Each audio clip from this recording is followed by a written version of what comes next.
Good evening, one and all. It's Wednesday, it's the middle of the week, and that of course means we're jumping into some more good old Warframe. Hello everybody, how are we doing today? Welcome in, one and all. Korokop, of course, with the hydrate right at the start. Korokop, cheers. Appreciate it.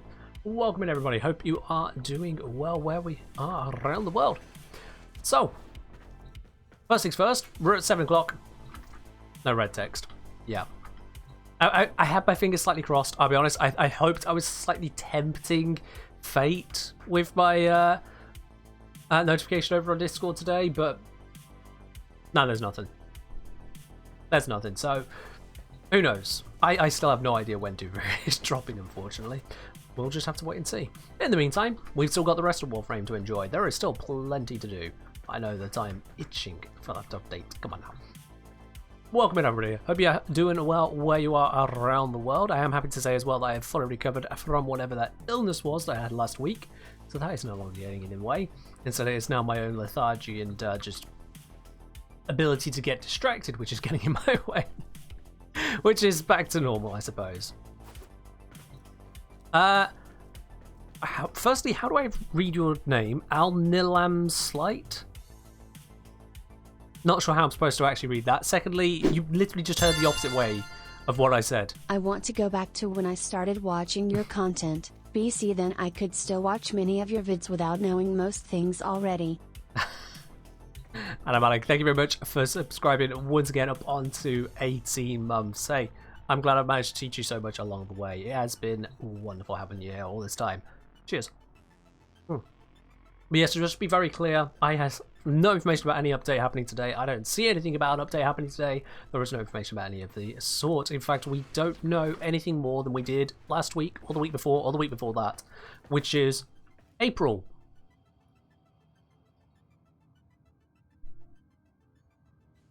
Yeah. It's the name of the star. All Nilam's Light. Right, okay. I see. I was never going to get that. Maybe some capitals in there might help. I don't know. In any case, let's get cracking on with today. Now, as the stream title to go live would suggest, I am going to be using frames which have some form of invisibility today. Why? Because, why not? Let's theme things.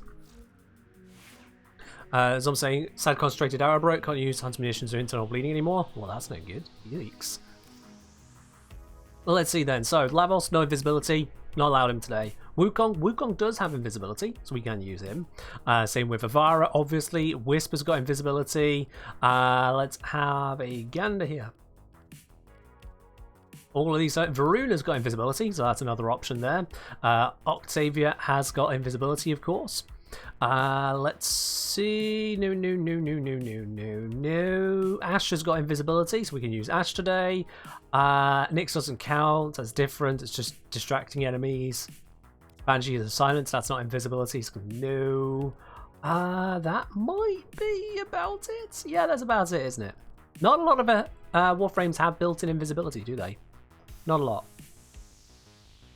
I thought, say, well, would it be funny if Deviri just dropped on stream? If it did, would I begin playing it? I mean, if an update just dropped, would I play? Yes, of course! I don't even know what kind of question that is, of course. But yeah, there are, there's a few frames. Let's see. 1, 2, 3, 4. I missed Loki all the way down, actually. 4, 5. I think it's 6 Warframes. Yeah, there's Ash. Yeah, I think it's 6 Warframes that have access to invisibility. Or maybe 7. Did I say Varuna? I didn't. 7 Warframes. There's a few. But it keeps things... It's an interesting challenge in that sense, I believe. Every single Warframe can go invisible if your helmet over the slot. Well, yes, there's also that too. Plus you can use Shade, plus you can use the, was it Huras Cubro? You know, there's ways of getting invisibility aside, but I'm using the Warframes that have invisibility powers is the main thing I'm focusing on. I am feeling better, thank you very much, Aaron. And Chicken Noodle, cheers. Am I counting orbments? I'll answer that with, I don't know. Look, it's not a hard and fast rule, okay? It's not like I'm going to explode if I somehow accidentally use something where it's only a technicality. It's just a theme. Just a theme. So, with that theme in mind, let's have a look at what today's sortie is. Because we'll always start with the sorties. Cage of the Flesh, absolutely. That be me. We have got today a rescue with energy reduction. We've got a disruption, augmented enemy shields, and then assassination secondary only. Alright then. I think for a rescue where we're just kind of bounding our way through it, but with reduced energy, let's use someone who can go invisible without using energy. Let's go grab Wisp. Let's go grab Wisp. Hello F King, hello Raptor, how are you both doing? Wispy, Wispy, Wisp. There it is, Wisp. Standard build should be fine unless I broke it. Let's check. Did I break it? This is brokey. So I'm at...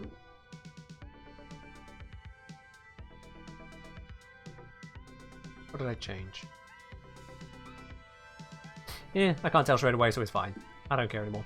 Actually, yeah, no, streamline, there we are. You should be... Oh, wait, that doesn't... No, that's not it then. I don't know. I'm going to leave it as is. I mean, it doesn't look terrible, it's just not what I expected. Adam Malik! Why did you try to redeem a ticket with Yo DJ? How? What? Huh? I'm going to send you the points back on that, Addy.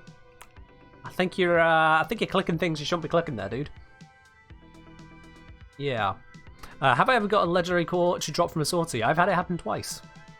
One was on stream. Bloody windy today. It is very windy today, yes, exceedingly so. My cat has been very upset about that fact.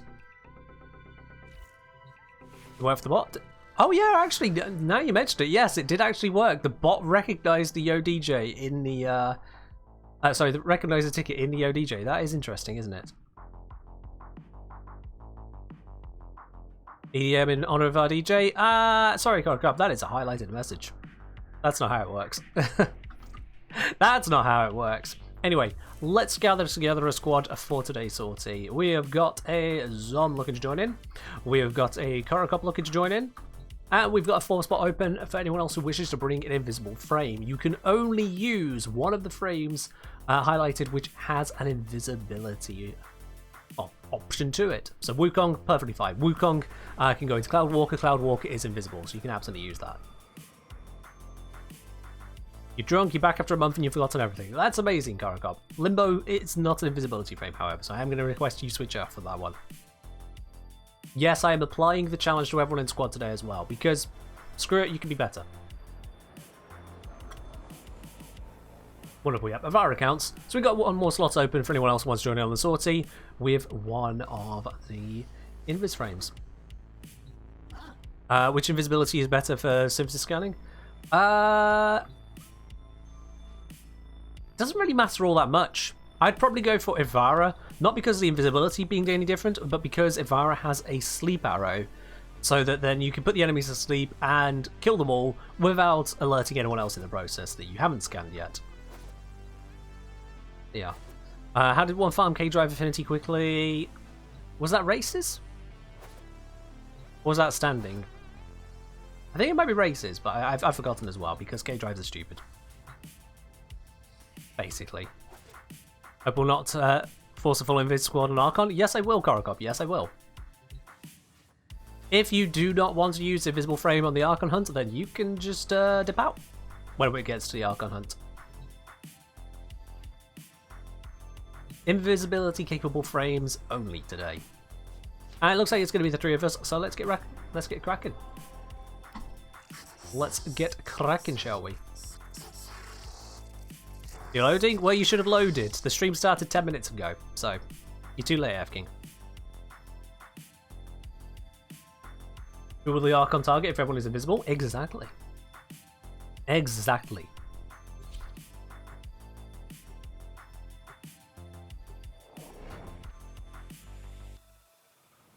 Alright. Let's bring ourselves in to the first of the sortie missions today.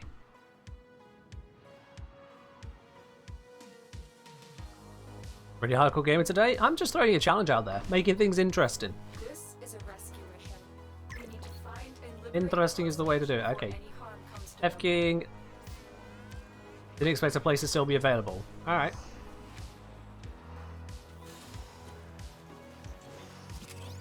Let's just drop a little bit of the speedboat. And I'm just going to bunny hop my way to the rescue. Doors are opening. The guys that's around here have no idea why. Need to avoid the hard landings. That could get me killed. Is there an invisibility subsume available to helmet? Yes, however, it doesn't count today. Is on high alert. The moment you enter the I could use it, but I've decided it doesn't count. execution sequence, rescue the hostage before it finishes.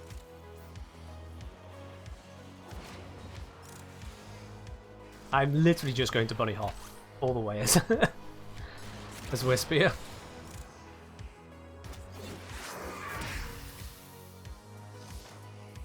I could have opened the door there, but I wanted to go under. It's the way I always enter if possible for this one. Always go under.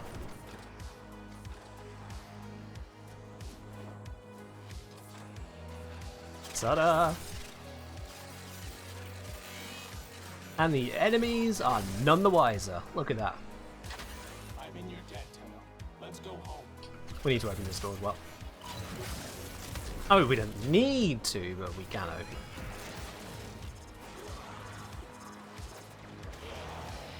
Yeah, Wisp could just jump and be unseen. Kind of silly, really, when you think about it. Just bounce, bounce. Okay, that still gets you. Bounce, bounce, bounce, bounce, bounce. Stuck, bounce, bounce. One time you have a Revenant boots? Ah, that's unfortunate, Tom. That is unfortunate. But sometimes it's just the way it goes. Oh, hey, I can rank up Cephalon Suda. Nice. You're wondering how she is invisible? Yeah, so Wisp has a passive when she's airborne and not attacking. She's invisible. She just is.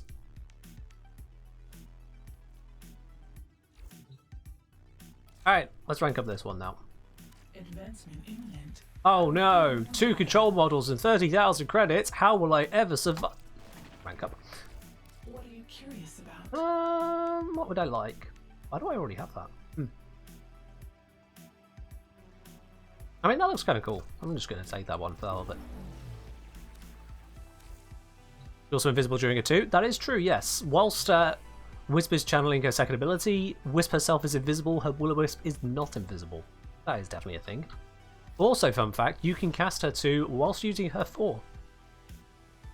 Which means that you could be putting out a beam of solar energy despite the fact that you are technically invisible. The enemies will be like, what? My friends are now not my friends because radiation, but Warframe, I don't see one anywhere. Yeah, it's kind of stupid, but hey. May not be the most powerful ability, but you can be invisible whilst casting it. Go figure. It's a thing. And Korokop is requesting we switch on over to a little bit of EDM. Alrighty then, let's do that. And go. There we are.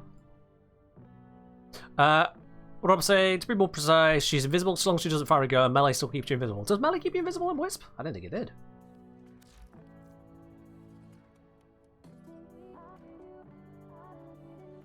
Well, that doesn't give us all the information.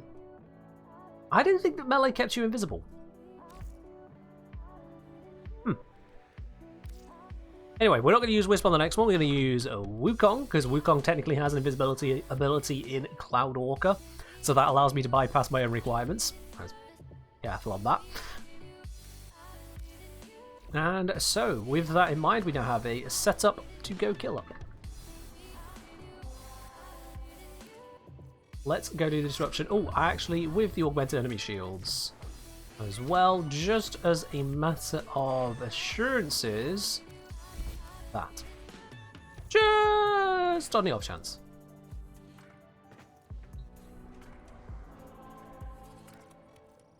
Alright, let's go. Imagine forming Prime one day. One day. It is a signature weapon of Wisp, so when Wisp gets primed, I would imagine Foreman Prime will also happen. There would be riots if it did not happen, I think. There would be riots.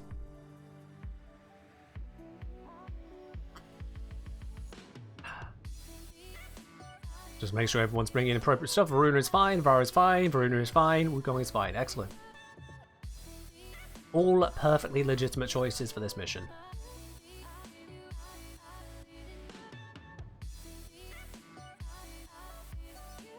That's right, Aaron, yeah. Wisp Prime should be relatively soon. Did Wisp come only with a Foreman? I believe so. I don't know of a signature secondary on melee for Wisp, no. I only know of the Foreman. Who knows what the other Prime item could be? Operator, incoming transmission. It's from Fortuna. Oh, I got bamboozled there. That was just a waypoint, not something to fly towards. Security. Conduits. Put the key in, and you can pull the shinies out. The duration I have on this Wukong is a little bit ridiculous these days, not gonna lie. Something happens to the conjure before you can pull the goods. You don't get the goods. Ever. Let's put a Foreman and Kavat armor in a bundle. Oh, maybe. Could you imagine if they went for a primed Kavat? I don't know how that would work, but primed Kavat genetic code. Smeeta Prime. Could you? Could you imagine Smeeta Prime? Smeeta Prime, Foreman Prime, Wisp Prime. That would be the best-selling Prime Access pack of all time.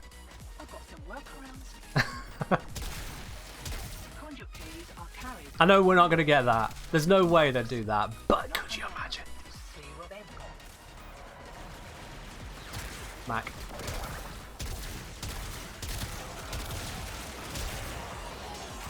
Thank you, that is my key now, and I'm gone. And Korokop is down! Oh dear.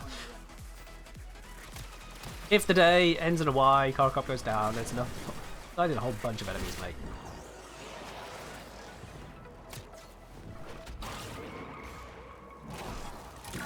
There we are. Morzelon Prime would be nice. If Morzelon Prime's going to come out, it's not going to come out with Wisp. That's going to be certain. Morzy's not that old.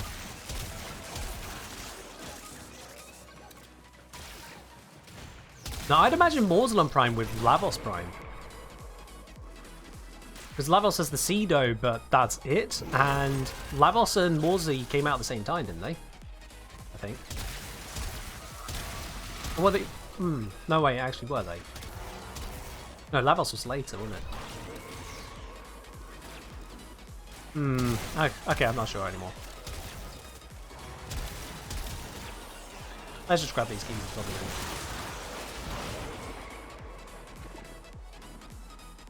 I do feel that Morzelon Prime would be a better fit for Lavos, but at the same time, maybe they'd want to do a Voidbring Prime.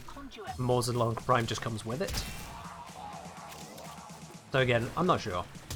They could go various ways. What can they do to make the Cedo Prime even more overpowered? They don't need to make it necessarily just that much overpowered, just slightly better stats. Some Primes are just slight stat upgrades.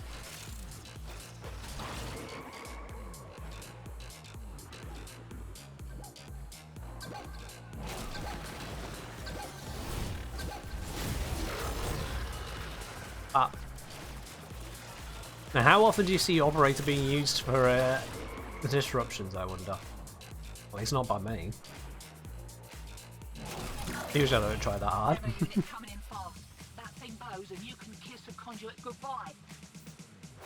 It's always a prime version of Taxon. I'll be honest, I'm surprised Taxon hasn't been primed by this point. I am surprised. Shade Prime before we get Taxon Prime? That... I would not have guessed that. I would not have guessed that at all. I'll show you the Foreman build. You should be able to see the Foreman build at the moment. If you click onto your stream, you'll see that there is the Warframe Arsenal overlay, and that will show you the equipment I'm using, which should include the Foreman build. Sometimes it doesn't work, but it should show you that. Demo unit incoming. Don't let them near near the conduit.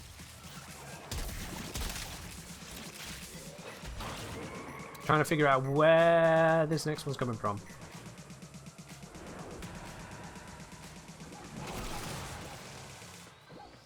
Might be over this way.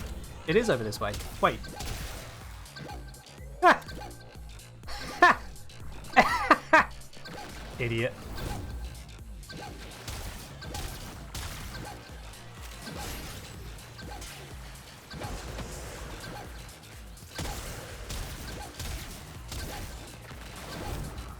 Why is that shield strip not working on it?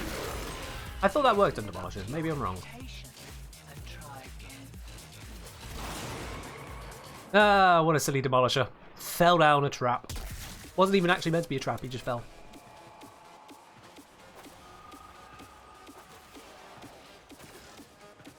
Alright, Predator Queen. Predator. Wakey, wakey. Here You think they could find a path out of that? You'd think so, but then, well, Warframe.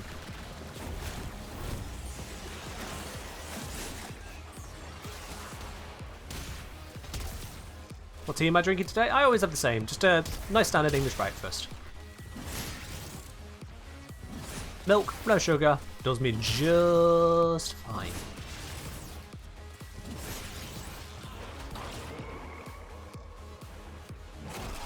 You know what I think about that question, Chuck? You know what I think about that question. In fact, the bot even responded to you.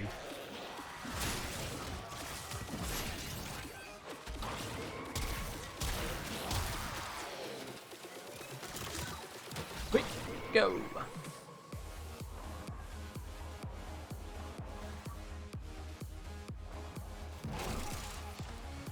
And in case you're curious, Chuck, yes, the bot actively responded to you. That wasn't pure coincidence timing. No, I've told the bot to reply with that if someone types, "What did I miss?"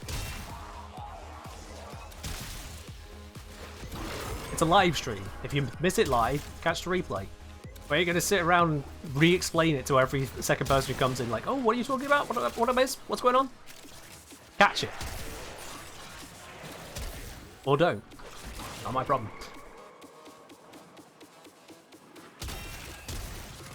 Yeah, Korokop, you might figure how many times that question comes up.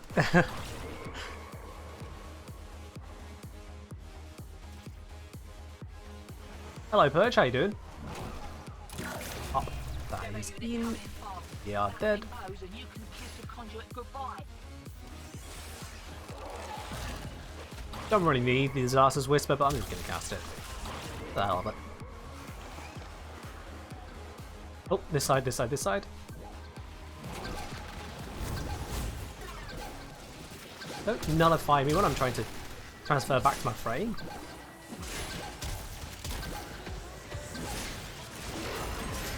Ta-da! You're not seeing much invisibility right now? Well, Wukong has invisibility power. Every time I go Cloud Walk, invisible. So, I guess you're just blind. Either that or trying to make a bad joke. In which case you're against the rules, so I'll just ban you. So decide, are you blind or in need of banning? Which we're going to go for?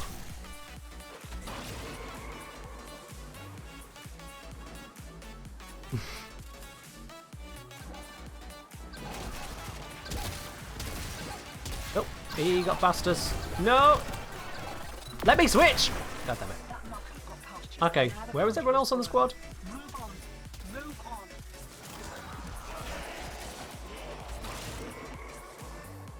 No, we'll pop the next one.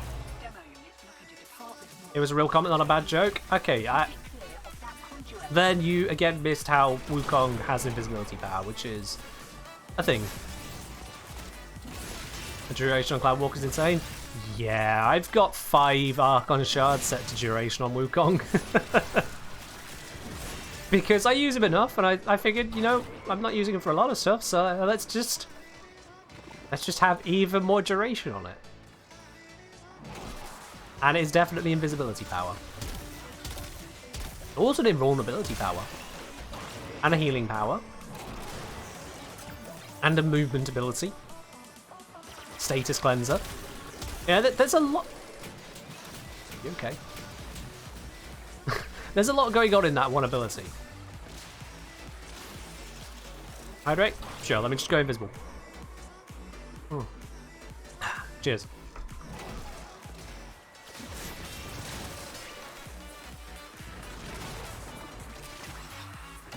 Oh, the Demolisher's gone stuck again, hasn't it? That's what's happened here. I just noticed it's not arrived for a long ass time. It's gonna be all the way over here. Yeah. Hello, you idiot. Oh, okay, don't burn me, don't burn me. I'm burning you. Calling you an idiot.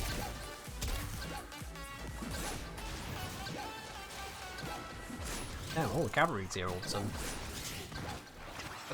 You're gonna shoot me, give me some armor. I'll do.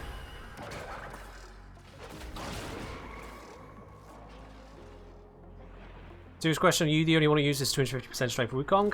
The question is why you feel the need to use that. The first ability, it gives him health on his clone. Yawn. Second ability, it means you heal faster, but it's a lot of healing already.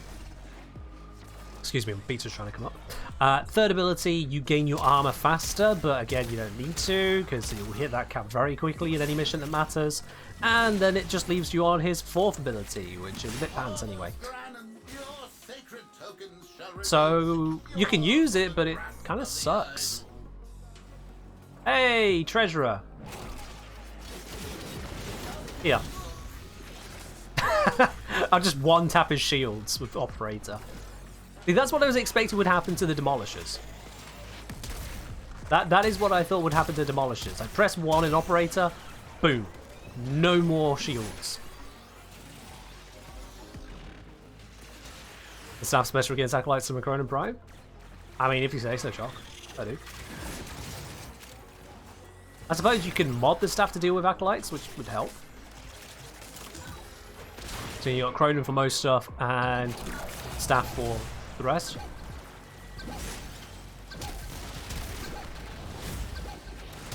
Do that, sap its armor. And it's dead. Right, let's go.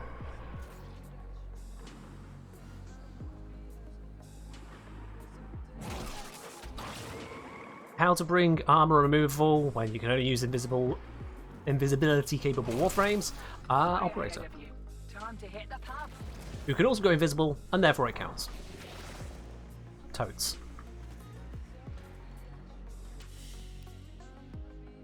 Yeah, status-based weapons do struggle against status-resistant enemies. That is most certainly a thing.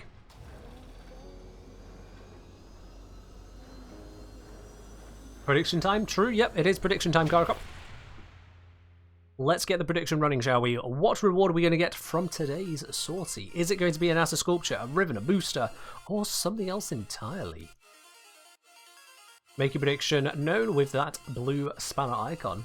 And if you're right, you could be getting yourself a whole bunch of extra spanners in the process. And yes, Flo, make sure you actually put in your prediction before the timer ends, and remember that latency is a thing. The Twitch will sometimes count down 5, 4, 3, 2, 0. You don't need to wait till the last second, just make a prediction. We've got an assassination secondary only, okie dokie.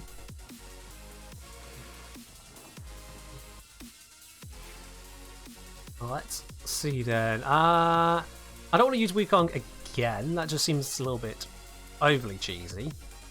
So let's bring a different cheese. Let's bring the Tinnitus build. Yeah, that seems good. Just check, does Tinnitus build have knockdown immunity? It does, excellent, in which case I shall also bring Zagara's Gift. That should do wonderfully.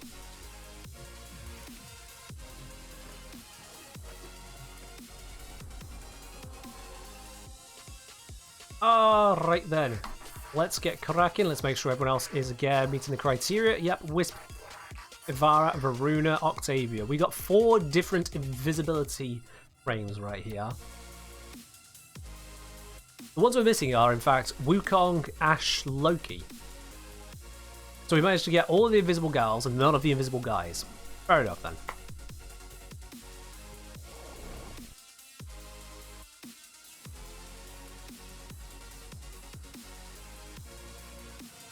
You wish Tinnitus was this useful? Yeah. It's a thing, isn't it? Alright, let's go.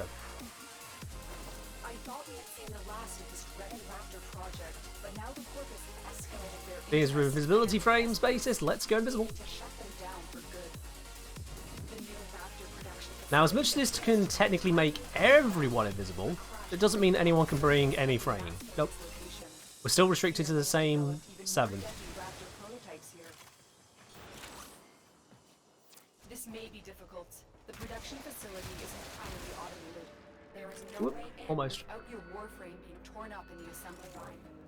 You'll have to Make figure out sure how to destroy it from invisible. the planet's Yep. surface. Timer stays up nice and high. We put 7.3k on a non-voted option. Someone who feels damn confident in what they're predicting.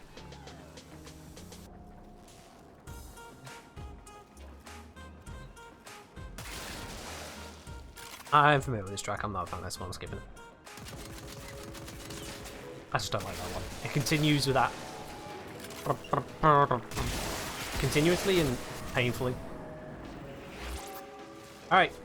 Silence is active, just to deal with enemy abilities along the way now.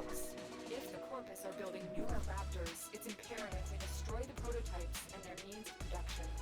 Getting some massive bullet jumps in at the moment as well. Got a lot of Arcane Consequence doing its thing. The Corpus are using a gravity conveyor system to move product up to the surface. These will be heavily shielded. And then we deploy Amp as well. And this is what makes it a Tinnitus build. I've got Silence and Amp at the same time. Go bloody figure. Well done, Tenno. But you have to completely cripple this facility to Oh, halt I gambled on the wrong side. It's this side. That dropped in perfectly. a devastating hit. Now finish the job. And... oh, it just missed! Fuck. The factory is in ruins. You've Easy. dealt a critical blow to the Corpus Almost war too machine. easy. Your landing craft is in position. The silence is deafening. Yup. Literally that. Accidental heavy landing again. My bad. It's kind of hard to see what I'm doing in my frame when I can't see my frame. just saying. Like, accidentally overshoot. Throws me off.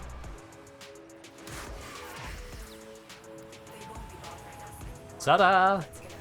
How does Octavian's invisibility even work lore-wise? Yes, there is no lore. And what do you know, today it is a pineapple. 7 of you guessed it would be a pineapple. Flowing Thoughts, gambling 444 on that. You're going to get quite a bit backflow.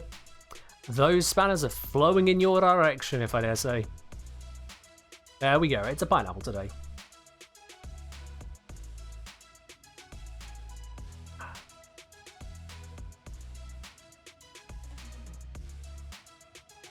Looks like you can stand on those things? Yeah. Yeah, you can just stand on them.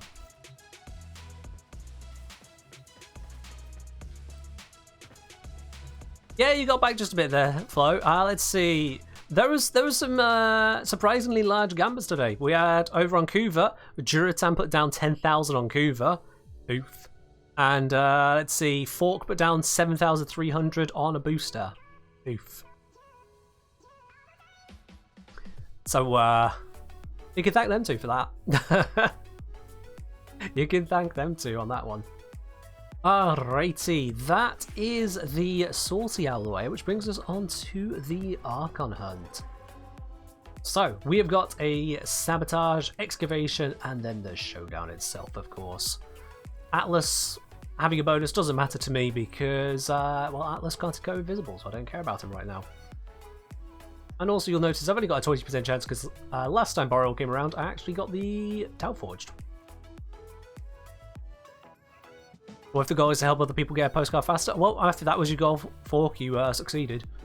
Although I'd imagine you'd want to throw it onto something like Legendary Core in that case, you know, something very likely to happen. Like, in fact, Majestic Sloth of Doom gambled on legendary core. So yeah, that's a thing. Alright, into the sabotage we go. Let's mix it up once again. I'm going to go grab Loki. Because there's absolutely nothing that could possibly go wrong by bringing a meme frame to a Archon hunt, yeah? Right? Totes? Nothing can go wrong here? Nope. Rest of the build can stay as it is. Although I will switch off a Nairo to Zeneric. I don't need a Nairo right now, but Zeneric will give me energy, which could come in handy. It could come in handy.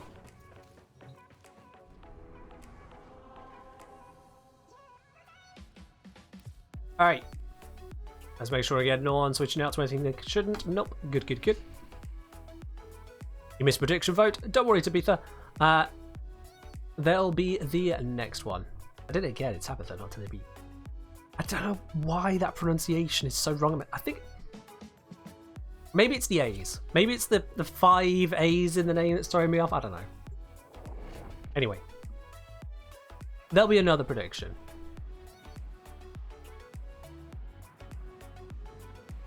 Does this mean the confrontation is going to be quad Avara? Well, I mean, at least things that stay permanently invisible. Doesn't have to be Avara. You can go for Octavia, you can go for Loki, you can go for Ash.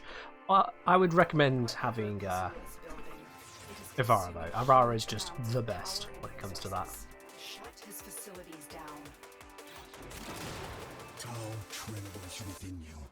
Just You know, I switched to what do you call it? I switched to Zeneric here, thinking, oh yeah, I gotta make sure I've got enough energy. Yeah, I've got preparation on this build, haven't I?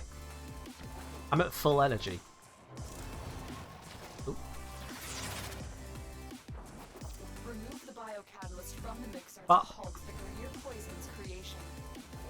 Take care Stage of 1 down. destroying the biocatalyst cartridge. It's so nice not having any kind of secondary objective to sit around on. Get to the You could just blitz through most of this mission, get straight to the mixer. Set the injector into overdrive to Injector, incinerate that's the it. toxin. I wasn't ready for that. Got it. Eat Loki, perfect for not seeing the squad the whole mission. Is Wisp. And now here is Loki's radio disarm. Because how often do you see that in action? Also, this has become a little bit less of a Yeet Loki than the original setup. This Loki now also includes Condemn. Because why not? Why not?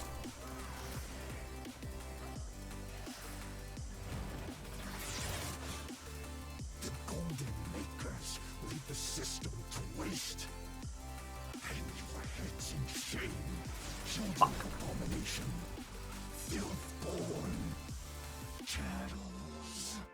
Alright, Puzzle, you've managed to find a thesaurus of various insults to throw our way. Congratulations. We are so terrified of you not showing your face. Truly.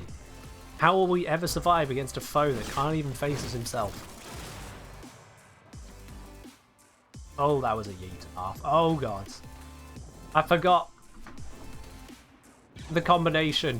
Objective achieved. This is a combination of Arcane Consequence and the Parazon mod, Hit and Run. When you get the two together, you can really bloody fly. That I think I have some Parkour Velocity mods on as well.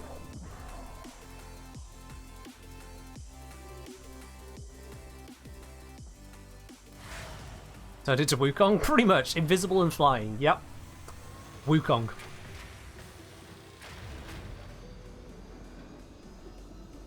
Because it's a new build, let's call it Nukong.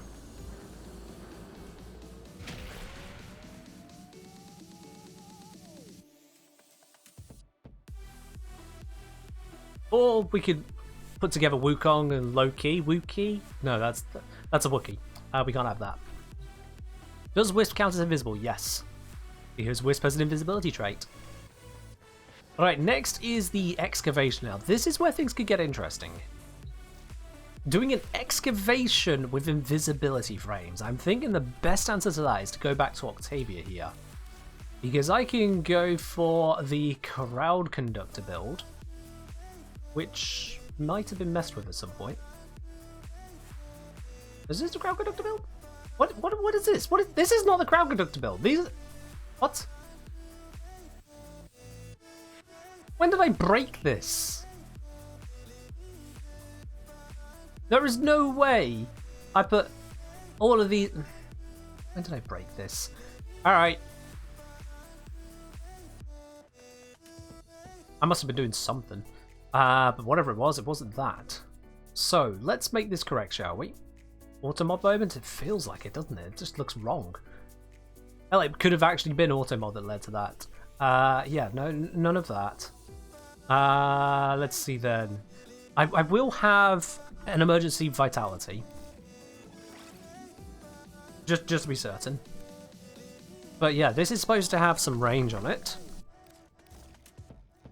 In fact, we don't even need to worry about the strength, so I can go for overextended. Because we just don't care about the other abilities that hard. I'll keep the energized munitions, I guess. Let's prevent ourselves from being knocked down as well with PSF. Seriously, what was going on with this build? And then, you know what? Never hurt anyone. A little bit of efficiency.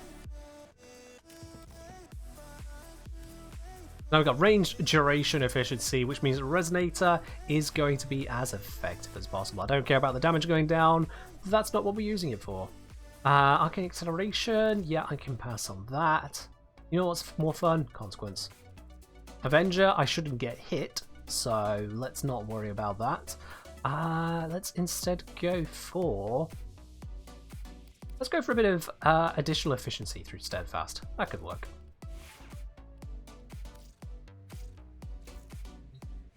Running Prime Chauffeur in Constitution. I'm running Constitution for the duration, Merlin.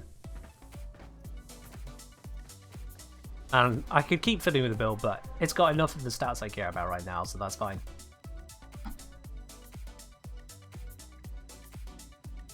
What hell kind of tank Octavia was this? I don't know what that build was, Ladybug, honestly. The fact that it's a named build means that it was one of the builds, or rather what was there was the build I put in the Octavia guide. And I could refer to that to fix this build later. However, that was definitely not what I put in the guide video. 100% that was not what I put there. So, God knows what that was. Alright then, misdirection. Zula's project is consuming huge amounts of cryotic. I see that Wisp using the fused reservoir, and you know what? I like it. Thank you. Abandoned me. In the hour of my sacrifice, you turned your face away. And so... Alright, so we'll pop that down. And that should get all the enemies to focus on it. Okay, this guy is feeling a little bit different. Xmas do not get crowd controlled, of course. Stab.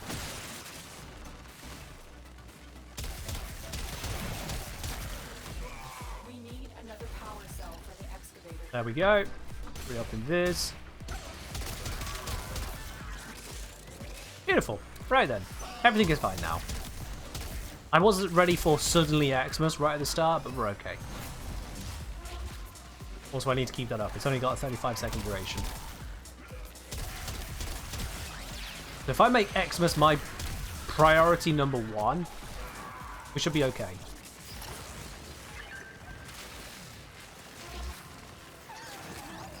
Oh, I ran out. There we go. Also, I can use this and then go bullet, which is a little bit stupid.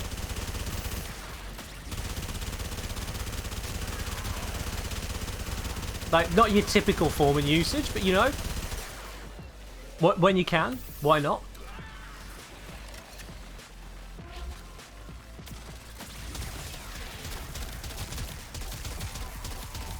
Like, how many shots can you get out of the Foreman kind of approach? Especially with the Wisp Z buff on it. Oh, let's get rid of that.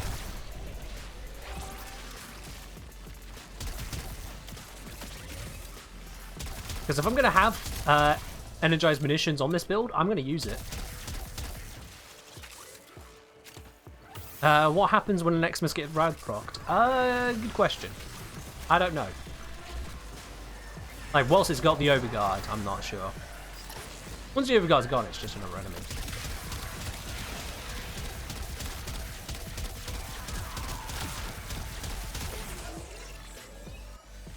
Having this many shots on the Foreman actually feels illegal.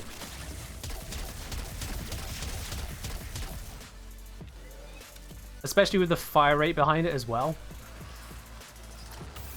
It's just disgusting. I love it. Imagine if this is what Foreman Prime becomes. Just all the shots.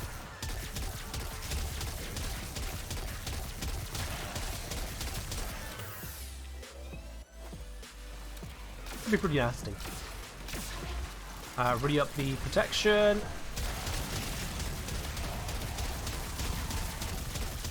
How'd I get that much ammo efficiency? Energized munitions. It's an ability Chocodeca. Oh, that was danger.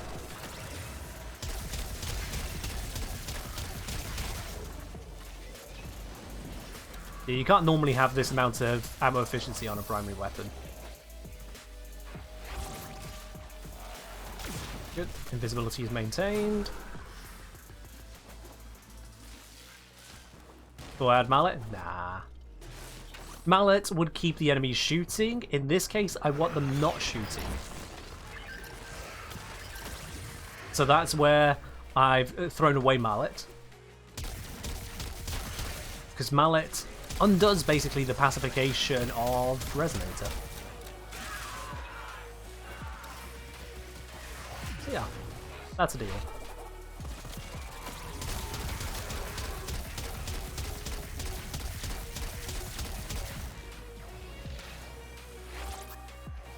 Return to invis, thank you.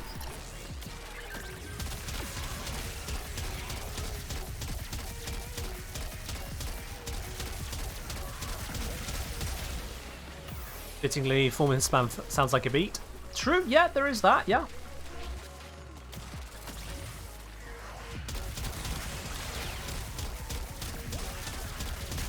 I've just got a high BPM going on. High bullets per minute. Or blasts per minute, given the nature of the Foreman.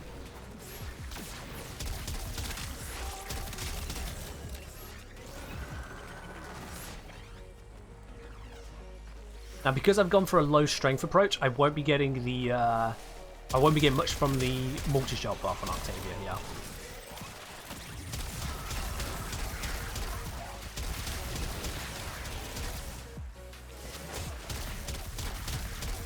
But that's fine. I can live without that.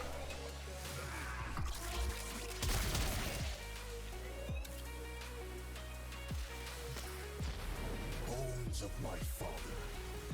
3 of these down, fully protected so far. Not a single excavator loss. Let's see if we can take it all the way to 5 that way.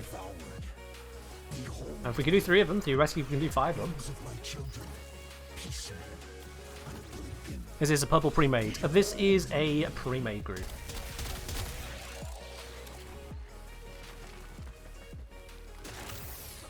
I know that Excavator destroyed. running with... The remaining dig sites. Oh, they had deactive. I didn't notice. I just went straight to E. My bad.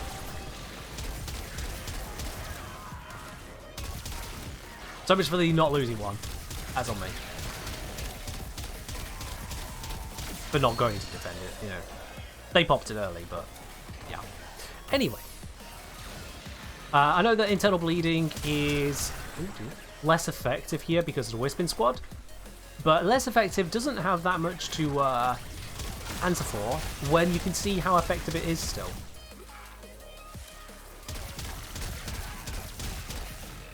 The enemies aren't exactly living very long.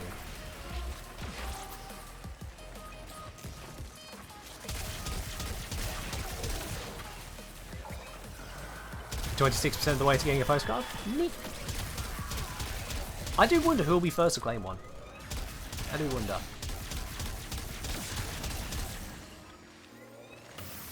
Yeah, honestly, I'd forgotten just how much fun energized munitions is on the Foreman.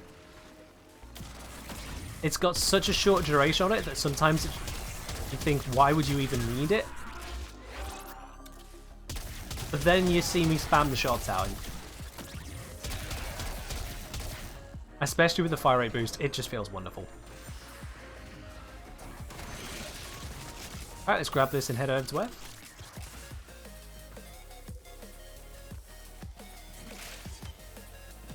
Oh hey, credit booster. We found a rare crate along the way as well. What do you know? Oh wait, not a rare crate. No, that's a it's a rare forest crate. Slightly different. Doesn't come with the detonite.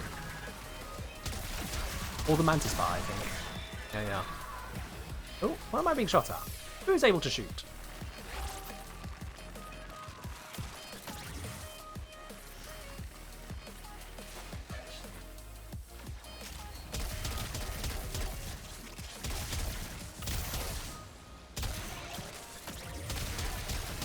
Hello, Xmas unit. I have basically infinite ammo. What are you going to do? He died. For anyone curious there. And we're done. Alright, cool. Ignoring the excavator that I was not part of, we didn't lose a single one. Octavia OP.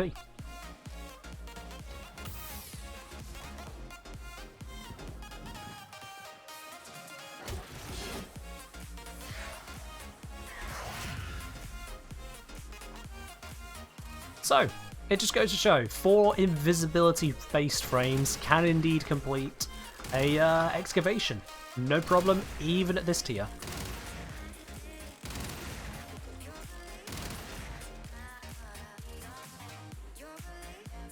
And we're good.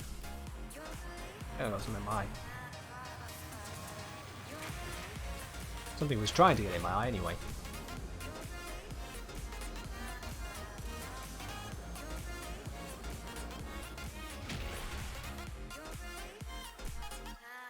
Prediction time, it is indeed. As I'm saying, didn't take single point health damage. Why do people not use Wisp 2? Because they need to maintain it and not tap it early because it teleports them. People like to be lazy though. I like to be lazy, so it's not really a surprise. Also, wow. As much as I was firing the Foreman like crazy there, Karakop and Zom are the ones doing the killing. I suppose a fully incarnate loadout on Wisp will certainly help there. And then we've got Ivara with the Kuva, Heck, and Strafer. Yeah, that'll do it. That'll do it. Alright, let's get the prediction up and going once again. This time for the Archon Hunt. As we switch over to suitable frames and loadouts for that. I'm going to bring Ivara. I'm going to bring the Kuva Heck. I'm going to make sure that the Kuva Heck is appropriately modded because I have this tendency to just break things. Silent Battery, Rad Viral, Deadhead, Armaments. Yeah, that all looks correct. Good. Bring the Grab Satellite. That should be set to Corrosive Suppressed. Yes, it is. Perfect. Glaive should be on Healing. Yes, it is. Good. Zederic. We don't need Zederic? No, I don't actually need that. So I'm going to bring Aniru, yeah. Because if I do mess up and go down, at least Aniru, I've got a chance of getting myself back up. Caraprime, Verglass. Verglass is fine, I'll be invisible, so it won't shoot. Ivara, let's make sure this is the appropriate setup, which is the raw build. There we go. BEA. Beautiful. Yeah, Zom, that's what I mean, is every 5 seconds is constantly to some people. If you have to press an ability every 5 seconds, people are going to get tired of it. Especially when it timing out is a little bit hard to notice. Love whoever bet 1 spanner on legendary core. Died Sai 1111 with 1 spanner on the 1 item that I've had 1 of on stream. Fair enough then. Fair enough. I noticed. Oh, I was about to say no one's gone for a catalyst, but as I was about to say that, Durzak jumped in and took catalyst. All right. There is a vote on every single option. Could go any which way. Alright then. Let's do the showdown. I think I have the right build. If not, we will find out very shortly.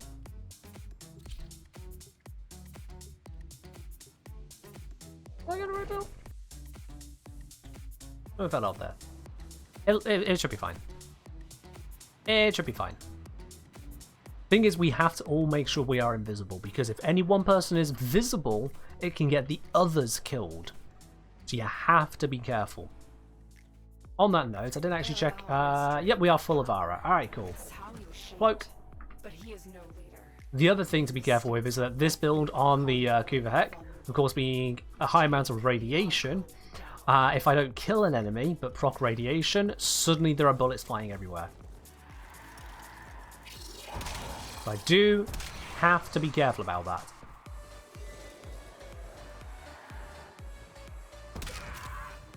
There we are, got my headshots. So I'm good to go.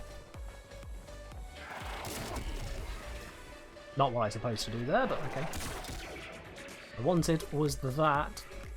Just to make moving around a little bit quicker.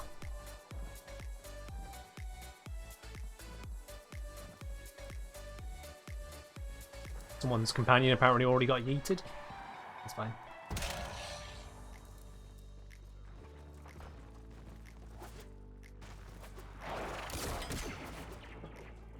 Wait. Okay, that was too much momentum. Didn't quite work as intended. But yeah, I am fully stacked and ready to go. I'm just hoping the stacks don't start running out. The occasional kill will help with that. Companion death was hero. That was Zoms. Curious. Flashbang. Thanks, game. Appreciate it. Bye, Boreal. Bye, Boreal. Hey Ken, does the Archon one-shot still work? I watched your video and I did exactly what you said, but it didn't work for me. Yeah, if anyone's saying that, they're an idiot. They did it wrong. Maybe not necessarily an idiot, but they definitely did it wrong. Because we're a 4-man squad and it just worked. However, I cannot bullet jump, so climb without bullet jump apparently. I will be honest, it is a little bit tiring the number of times people comment, does this still work? It's like, you've clearly not even tried. Why are you asking? Go try it. Holy hell. All you lose if I'm wrong is a couple minutes. And I'm not wrong. Korokop's gone that way, Zom's gone that way. I'll go this way. Korokop has a tendency to go down.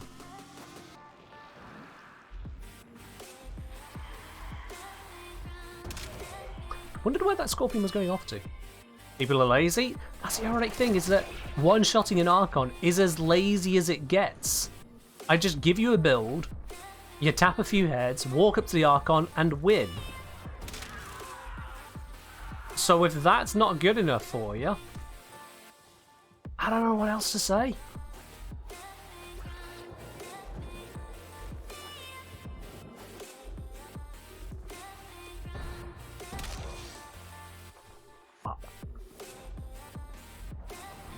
There you are. The Archon one shot, it works. Oh. This one shot, on the other hand, only works when you can actually hit the head of them. Oh hey, Korokop got the piece. Nice. Well done, Korokop.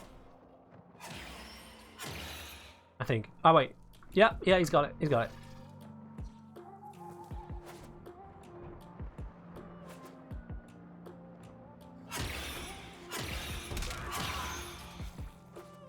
The kind of question I'm okay with is someone going, hey, I tried using the build, but something went wrong for me. I'm not sure what I did wrong. But here is the video of me doing it. Or, hey, I don't have those mods, but I have this build. Will this still do the trick? Yes. That's fine. Although I have answered pretty much all of those questions ahead of time in the video, because I know those questions are going to come up. It's why I went to all the lengths of explaining exactly how the one-shot works, what works, what doesn't, crits, multi-shot, the whole process. So when someone says, can I use the dread? No. No, you cannot. Or rather, if you do, you will lose. It doesn't sense you'd even have a conventional head. I believe they sort of do. It's just, yeah, it's not exactly telegraphed, is it?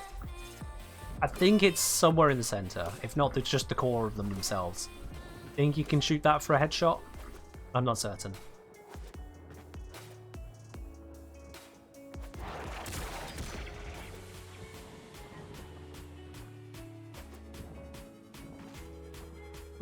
Lack of enemies over this way is making it where I can't get a, here we go. Hey, yo, sit still, sit. For God's sake. I'll get that one. Bloody Xmas units and their bonus health. What's it? Stop! Moving! Sit still. Thank you.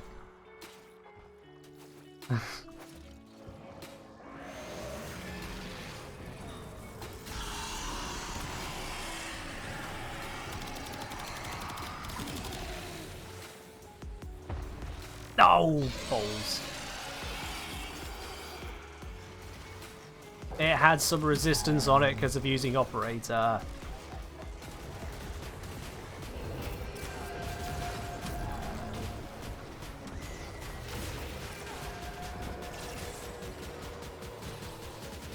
Ow. Okay, there was a lot of weapons fire going around.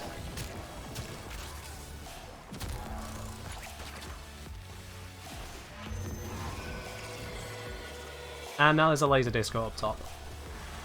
That's not dangerous at all.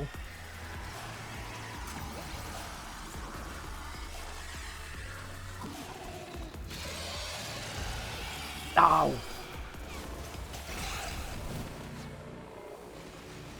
Ugh.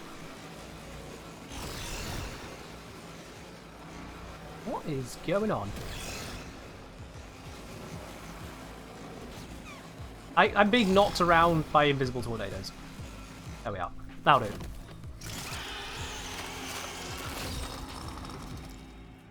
L'Oreal is down. We nailed it. Spine eyes have been torn out. The second stage can be more problematic, but that's just invulnerability phases for you. Alternative abilities being activated. You kind of work around it, but there are limits on just how effective you can be. But we got there. I wanted to switch.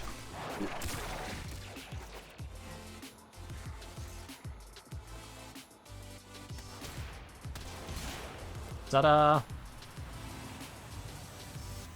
Hey! 20% and it's still a Tau Forged. I'll take it. Also an Arcane Catalyst blueprint. Interesting. Dozak, well, you're 200 there on Arcane Catalyst. You are absolutely correct. Would you look at that? It was one of the very, very last predictions thrown in the whole thing. Boom. Oh. All 7,000 going straight to Dozak there. That's a win. 20% Tau Forge? Yep, absolutely. 20% chance. Grab me a Tau Forge. That means, because it was a 20%, that means that 3 weeks ago I got a Tau Forged Azure as well.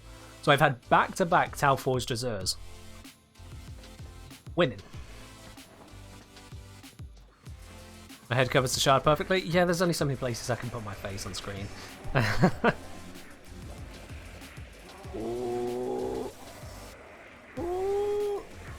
I've had so many towers at this point. Like, I've got 10 Tau Forge sat there waiting for me to use. Where's the others? Where are the others? Say the thing, bro. Subscribe to me because you enjoy my content enough to come over here and say the thing, bro. So that's the thing I'm saying. I've said the thing. Subscribe. Let's see, where are my other Tau Forged at? Lavos has none. Wukong has none. Banshee has 1. There we go. Citrine has 1. That's an Amber and an Azure. There's another amber on Frost, that's 3 total. Octavia's is a normal one. Oops, I did not mean to leave the thing. And Rhino's is a normal one. Okay, so I've got 13 Talforged so far. 13 Talforged. No Talon levels are weak on, they don't need it. They don't need it. They've had 6 of this one, 5 of that one, and 2 Talforged in Crimson. Can't sub for followed? That'll do. Did I get sorted reward twice? No, I've had the sorted reward and then the Archon Hunt reward.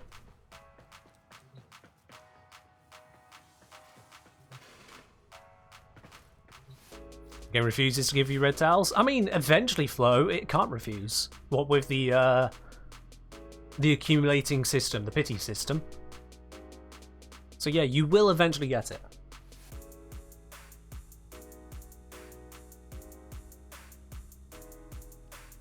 Yeah, need is an interesting word. I know, Ladybug. I know. It's fine. Righty then. We have 6 Talforged, 3 of which reserves. Fair do. For anyone curious, I don't know if I went over it. Like, what are the chances of getting or not getting a Talforged till the very last? So let's just do this real quickly here. If I switch these screens around, we can bring out a notepad. Because who doesn't love a notepad? So the chance of you not getting it on the first one is 80%, and then the chance of you not getting it again 3 weeks later is 60%. Then again it's 40%. Then again it's 20%, and then not getting it on the 5th week is 0% because you will get it. If you have to get to the 5th run of that same Archon, you will get the Talforge. Which means we can just multiply these together to get that the chance of that happening is still 3.84%. Or if we take the reciprocal, that is a 1 in 26 chance. If you've got 20% showing when you go into an Archon Hunt, there is a 1 in 26 chance that you will have to go until the 5th of that same Archon Hunt before you'll get the Talforged Shard. It's just how it works. But at the same time, you've got a 20% chance of getting it the first time, so, you know. Is the pity system per type of Archon Shard? It is, yeah. They are not grouped together.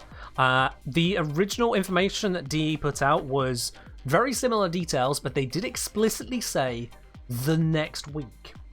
They didn't say the next hunt. They didn't say the next time you try to get that shard.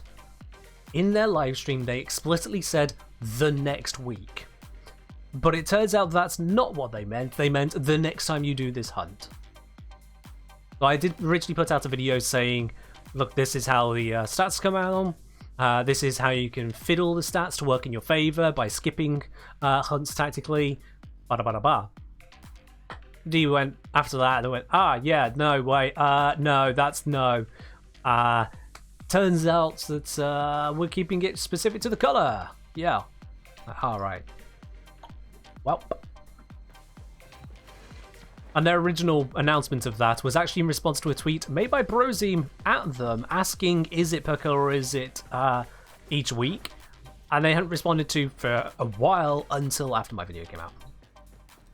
It's a thing. This system is better, it's more sensible, it's just, yeah, I wasn't pulling it out of my ass. I followed what they said, they just said the wrong thing. It's fun. Ludwig say, what's up man, you talk the same way as your videos, lol, I like how you do the builds with math, they're 100% right. Thank you, appreciate it. Appreciate it. First, I really do not want to have to wait almost 4 months for each red shard. Well, I mean, someone's going to have to, because that's how RNG is. Some people are winners, some people are losers, and D are okay with that. I don't think that is okay, but that's what they've chosen to do. It's best for whatever they've decided it's a reason it's best for. Yeah. Because if you take it that a Talforge, at least previously, a Talforge should have been every 5th hunt on average.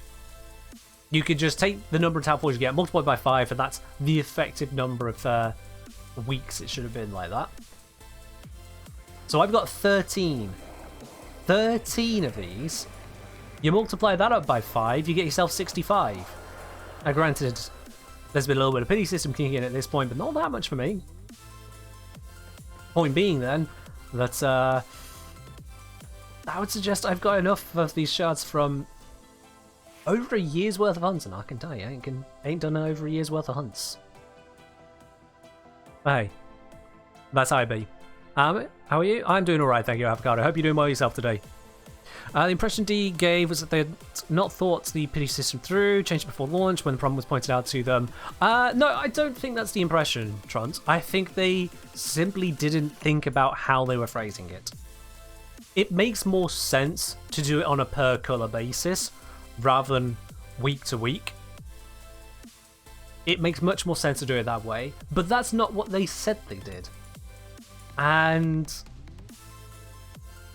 I can either take them at face value, and they say one thing, they mean this thing, or I can constantly scrutinize every single detail to go, well, they've said this thing, but what if they didn't mean it?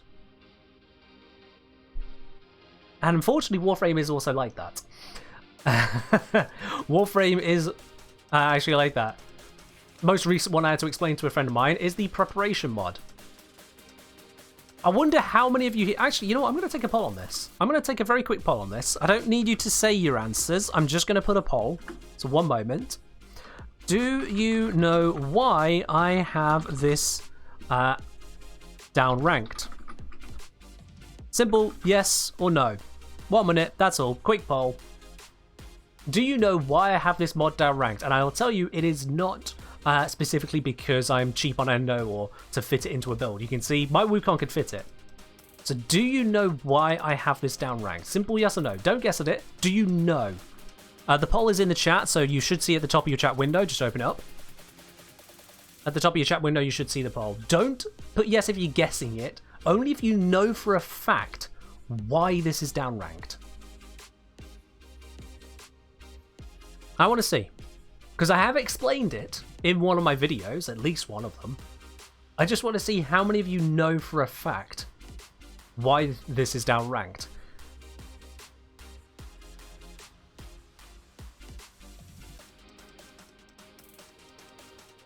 Think you know if you don't see the poll? The poll should be at the top of your chat window.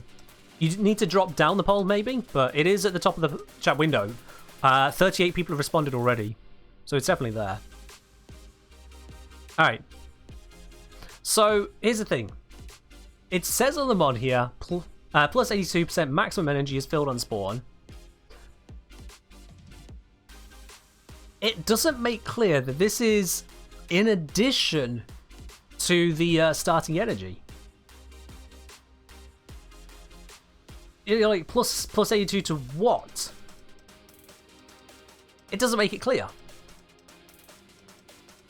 And this is just one of many. In fact, there are some out there which outright lie to you.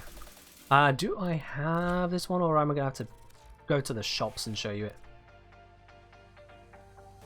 Yeah. Irradiated disarm. Radial disarm augment. Enemies affected. Enemies will be affected by radiation for 4 seconds. You know what? Let's do that. Let's swap that in for demonstration purposes. Zom, Korokop, F-King, thank you very much for joining on the Sortie and Archon Hunt. I'm going to drop you out there.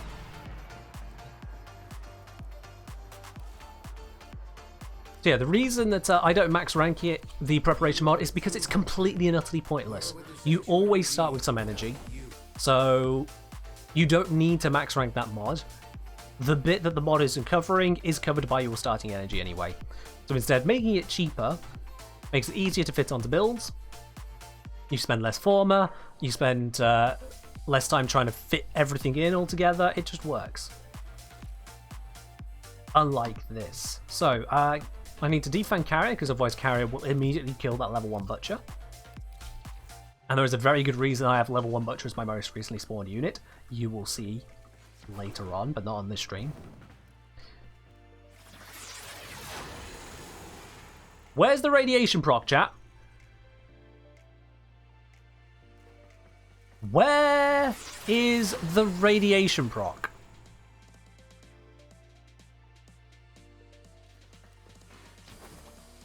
I want to remind you, in case you forgot in the last few seconds what mod I equipped, let me show you again. Radial Disarm Augment. Enemies will be affected by radiation, and it shows you the symbol, for 4 seconds. Enemies will be affected by it, it says. Let me just, let's add another butcher in. Go invisible. And now do this. You can see they do indeed attack each other. But it is not because of a radiation proc. Look at him strutting away. Idiot. I didn't disarm them? Oh, okay. If that's how you think it is, Enruka, fine. Let's just, let's verify this for you. Let's bring in 2 elite lancers.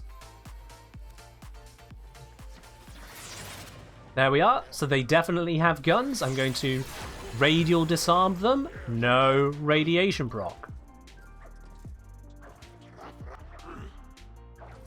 No radiation proc.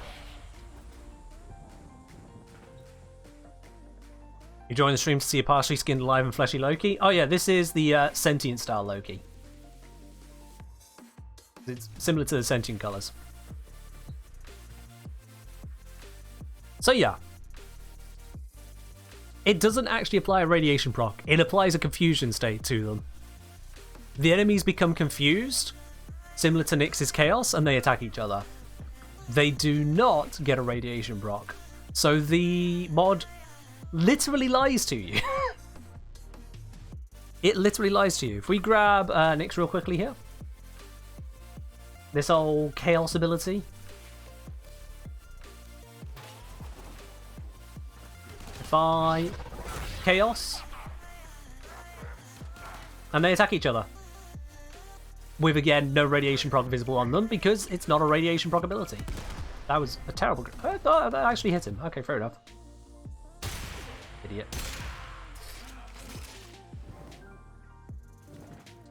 Yeah, but does it count towards condition overload? Let's see if we can verify that. Let's see if we can verify that. Don't believe it does, but let's see if we can check. So, Radiating Disarm is on. Let's grab a weak melee weapon. Heat Sword, that sounds brilliant. Condition Overload. Okay, cool. So the way I can test this is I'm going to smack them twice. Once without the effect on and once with the effect on. Let's get a nice high level on them so I don't accidentally kill them. Let's pause their AI so they don't kill me. Okay. So, if I just swing my sword, I'm stood still, swing of the sword, 89.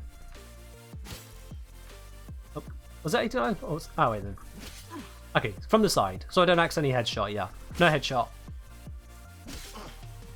30, 30, 30, 30 with a slash proc. And you see, with the slash proc, it becomes 53. So we can see, yep, we have got condition overload working. 30, 53. Alright, so let's wait for the slash proc to go now. Let's wait for the slash proc to go. We cast this. Bro, your AI is supposed to be paused. Your AI is supposed to be paused. What was that? 30, 30, 30, 30, 30, 30, still 30. And when we get the impact proc, 53. But a Radiating Disarm with the radiation, nope, 30. So, yeah, it does not trigger for condition overload. Doesn't count as a status effect. Can we compare the visual effects to an actual ramp proc? Yeah, they do seem similar because they, if they're not the exact same, they're very similar. If I just gently clip his foot here, that's a radiation proc. That's what it looks like when he's re-radiated. Let's wait for that to time out. Radiation lasts very long, by the way. And that is a Radiating Disarm. Very similar effect. Different color, but very similar effect. But one of them doesn't trigger a radiation proc, despite saying it does.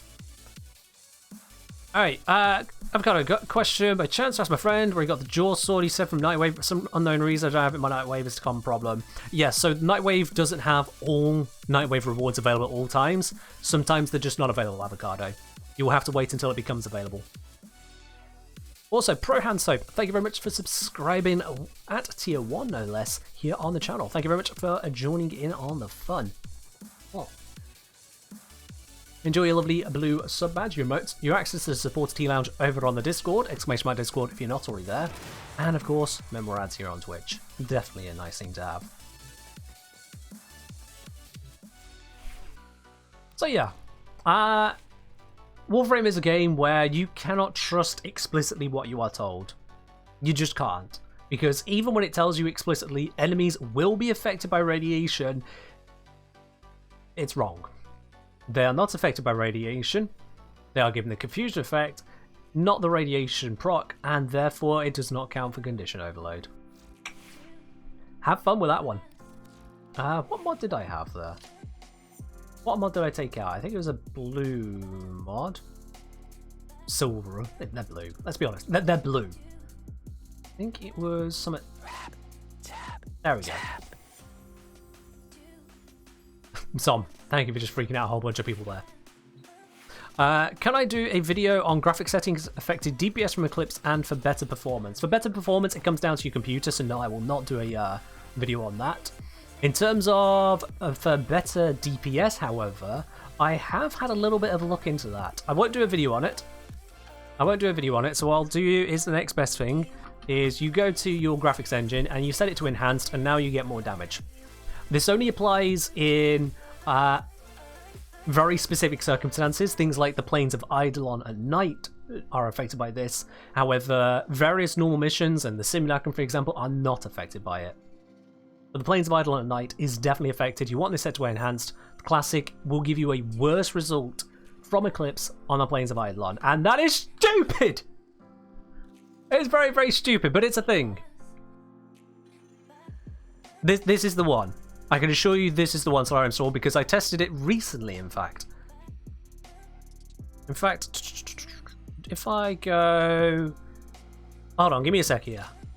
Videos... Save videos... I think this is the one.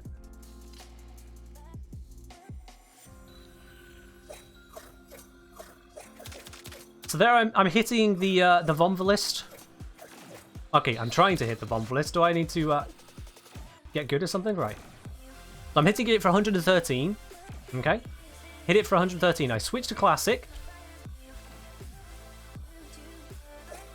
And then I hit it again, and it's now down to 67 damage. Was a load of 113s, then becomes 67. That's not a small difference. That is really not a small difference.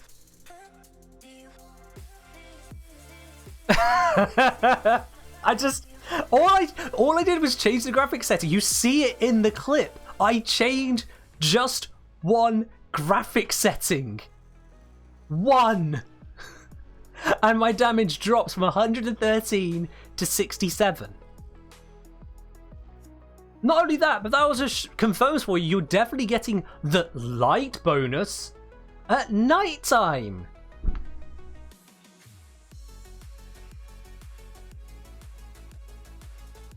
Yeah. This is why I am so anti-Eclipse. This is why I strongly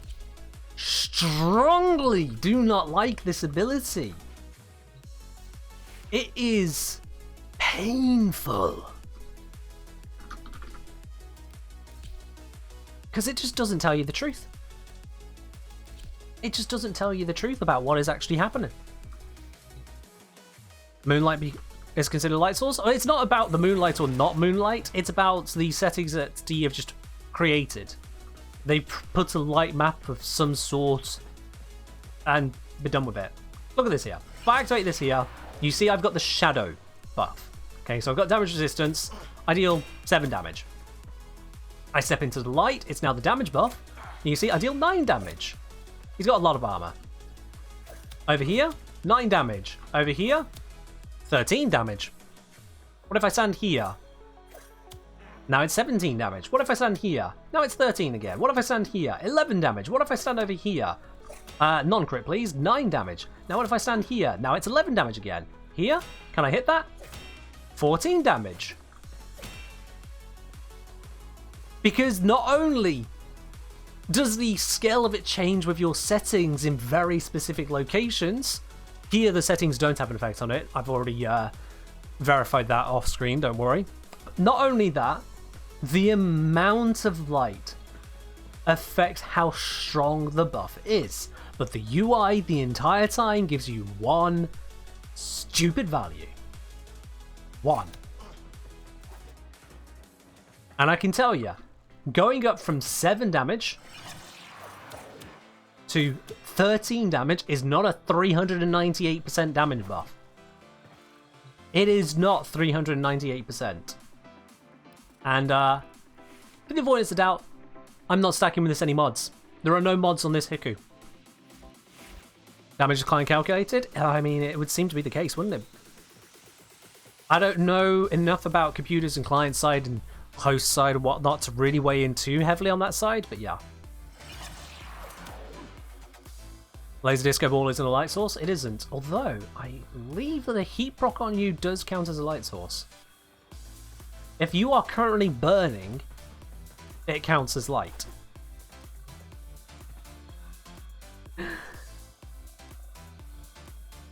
This is why I hate Eclipse. It lies to you about the bonus you've got. The bonus is stupidly variable beyond your control. The bonus is based on your settings. And it's just left like that for years. Just years. It's pain. Ephemeras were briefly considered a light source? Oh, good God. That...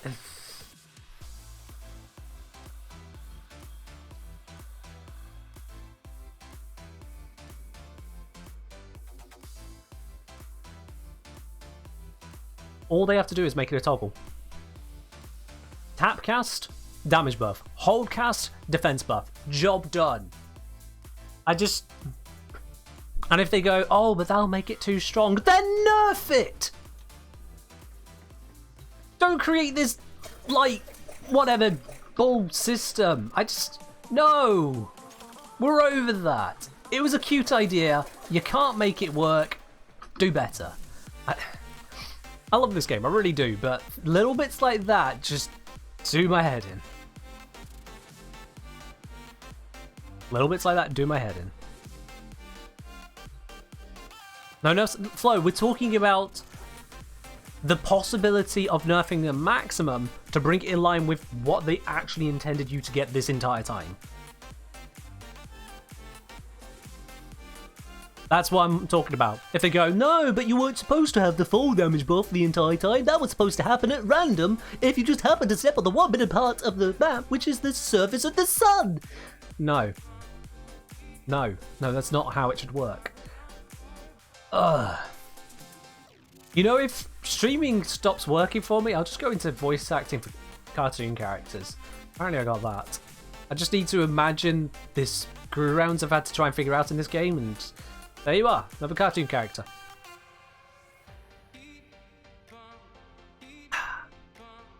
We'll call this one Aneurysm. This is why you main Nidus, no random numbers, no weird nonsense, just meat. No weird nonsense, you say, Ladybug. No weird nonsense, you say. Do you want me to ruin that for you? Do you want me to ruin that for you? I could. I could. All right. You want to know? You want to know? Okay. Yeah. All right. We weren't doing invisible frames today, but apparently I'm in a ranty mood. Let's do this. It's not a big deal, but you know. Let's bring this out.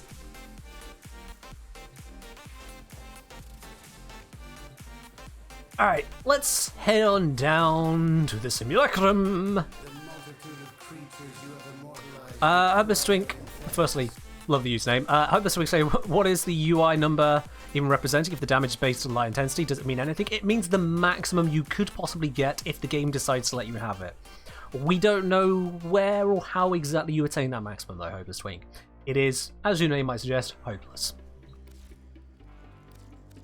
Alright, let's bring in some Gokstad officers. Because they're really, really tanky, so I can't accidentally kill them. Let's bring in a whole bunch of them. Okay.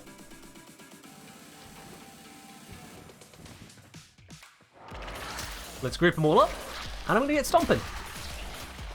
And you can see that my stacks are going up nice and slowly here. 7, 8, 9, 10, 11, 12. They're going up. I don't even know what that was about. You can see they're going up. But the thing is, you think I have about 30 stacks? Nope, let me switch to operator and back. I actually have 41. I don't know what that was about. That was weird. That wasn't what I was supposed to show you. That wasn't what I was supposed to show you. That's another one. So the UI is actually really slow to act on Nidus.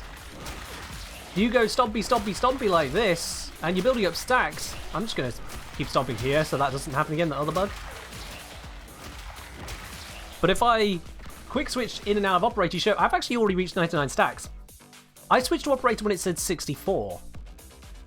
Because it's locked to the animation of slowly going through it. 1, 2, 3, 4. And so the number of stacks you actually have isn't there. Now, it's just a UI issue. You do actually have those stacks or whatnot, but it's not actually there. It doesn't show you. And this can be very important if you use Nidus's passive, his Undying passive, whereupon you lose 15 stacks to stop yourself from dying. Switch to synth? Yeah, we can switch to synth, BD. We can switch. Let me just grab the section, and we are good. There we are.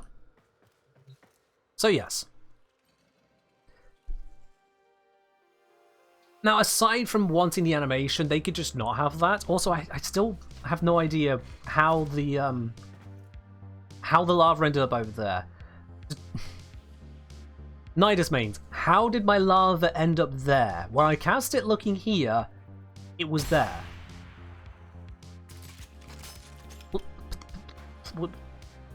What?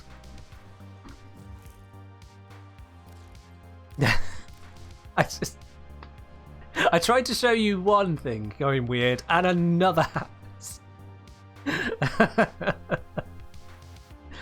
So when you say that you play Nidus because nothing goes wonky with him, well, there's a 2 for 1. There's a twofer.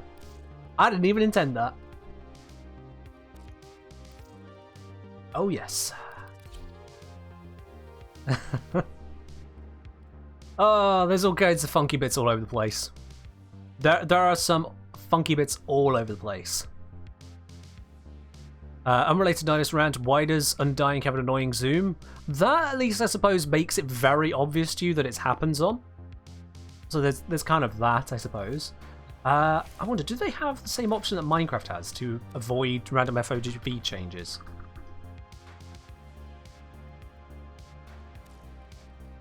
Is it named something different? Doesn't look like it, no. Oh, okay. Huh. Because I know there is in Minecraft where you can prevent your FOV from changing based on effects, but apparently that's not an accessibility feature in Warframe that I can see. Okay. The more you know. The more you know. But yeah, you're very right, Ladybug. At least Nidus isn't going full Mirage on us. Let alone full Varuna. Any of you who've watched the video know exactly how much is going on with this one. The hidden crit chance bonus in here, the fact that status chance isn't a 100% bonus, it is separate. That Fangs of Rax has this weird spreading mechanic going on in all the different ways. I think this one just works. Yeah, this one just works. And then the way that damage scaling happens on this, and the AoE that it creates, and the mismatch of what does and doesn't count as a kill, and I think that's still my longest video to date, isn't it? I think that might still be my longest video today. Hold on, let me have a quick looky loo here at my channel. Just checking it on my second screen real quickly. Varuna is a 34-minute video. Oh wait, no, sorry, longest farm took over. Yeah, Varuna was 34 minutes. 34 minutes to explain one frame, and 40 minutes spent explaining how to get every single Warframe in the game. So, you know, that's... yeah. Second longest video I've ever made. Yeah. Just... Kit doesn't gel well, she isn't bad, she isn't great to play. I disagree. Varuna's kit works actually quite well when you know what you're doing with it. This here will guarantee you'll always land a status proc with every single melee hit. And it guarantees you'll always crit. So unless you're lucky to go substantially beyond 100% on both of those stats, you can dump those stats with Varuna. This will give you a crit damage bonus, and it will give you a speed bonus to reposition to get into a place to use that melee. All loads of good things there. On top of the fact that melee is what this ability is designed for. On top of the fact this also gets you into melee range and gives you statuses for condition overload type effects, which melee is well known for using. These three are absolutely loving life together. They're all built around the idea of let's make your melee absolutely devastating. And then this ability exists. And this ability's passive exists. This one is where I just go, what? What? Why? What? Do I have a video on getting normal Hildren? I don't have a whole video on getting normal Hildren. Normal Hildren, you just get a case of do the Thermifraxis event or find a friend who has done it. Go to deck 11, fight the orb, and then once you've fought it enough times you get all the pieces, go buy the final blueprint from Little Duck. Job done.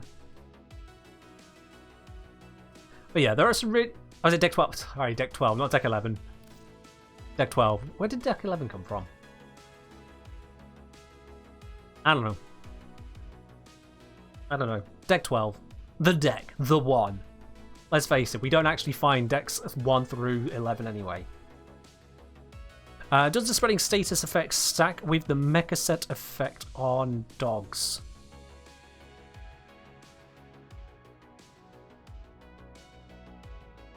I don't know. I'll be quite honest with you on that one. I don't know. I would imagine yes, because they're two separate triggers doing their own thing. So I don't see why they shouldn't. Especially as the spread of the mecha set has a different set of conditions to the spread of a Fangs of Rax. So they should stack. But I don't know. I don't know. Unusual question? No, it's a perfectly reasonable question, that one. That's a perfectly reasonable question, given the similarity of what they do. And Warframe being weird. Mostly Warframe being weird, yeah. How wonky can Limbo get?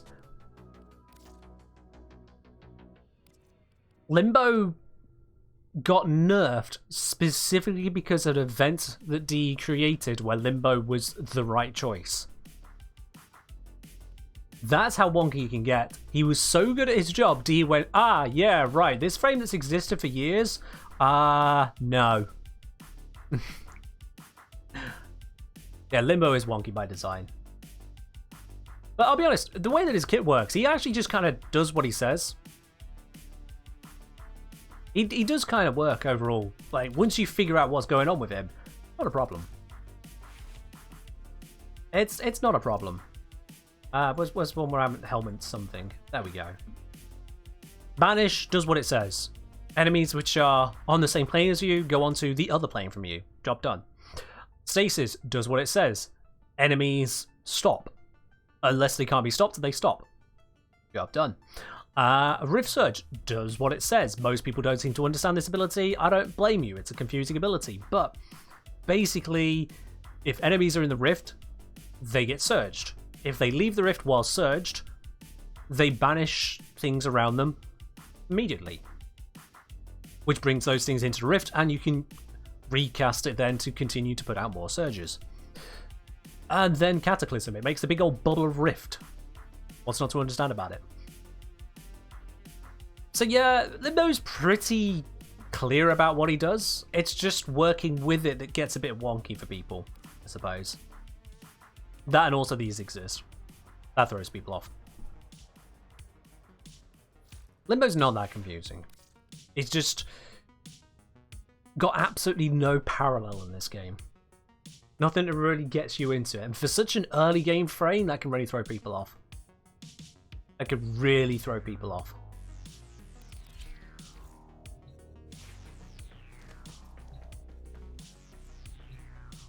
For his one, for all the weird untold shit going on, she's very clearly made to make any melee weapon meta capable.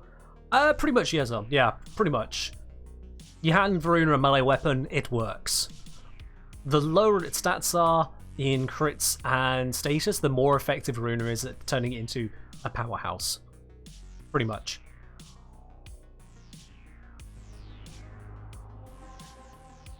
Shadow, you say math is straightforward and exact. Limbo's description is straightforward and exact. In execution, if you don't know what's going on, oh, I mean, yeah. Math is all fine and dandy until you have no idea what you're looking at. Then it's a problem. Majestic Sloth saying, do you want some complicated math to do? I was rerolling a Riven and was slightly curious what option was better for level cap demolishers. Or demolition. Level cap. Let's just summarize with the phrase level cap and say, doesn't matter to me. I'll be quite honest with you. It just doesn't sit. Ray, why? I missed that you requested mag. Why have you requested mag? Mag is not an invisibility frame. No. We're not. No, I'm going to send you the points back on that, Ray. I don't know why you requested mag. I don't see why you said that, aside from on behalf of Durzak. So, no. I requested a build showing. I don't have the best of build to mag, because I don't use mag all that much. Let's have a look here. Let's have a very quick lookerino. I mean, that'll do you for most things. You don't need greedy pull because clearly I have left a greedy pull since I did the one small change video saying, hey, how about we have this where it can pull through walls? And yes, I know in the past it used to be able to do that. That was before I even started playing the game. It used to be able to do that and people could farm more effectively. Okay, cool. So maybe punish people who AFK game rather than punish people who want to use their abilities. Always seems odd to me that the balancing shouldn't be there to fix botting.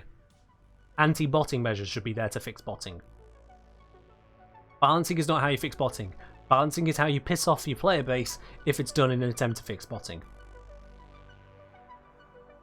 Just saying. So yeah, I think this was more focused around that, but at the very least, you know, general defensiveness. If you want to be more defensive here, I would probably swap to adding in redirection as well to get even more out of adaptation. So swap in redirection over greedy pull here.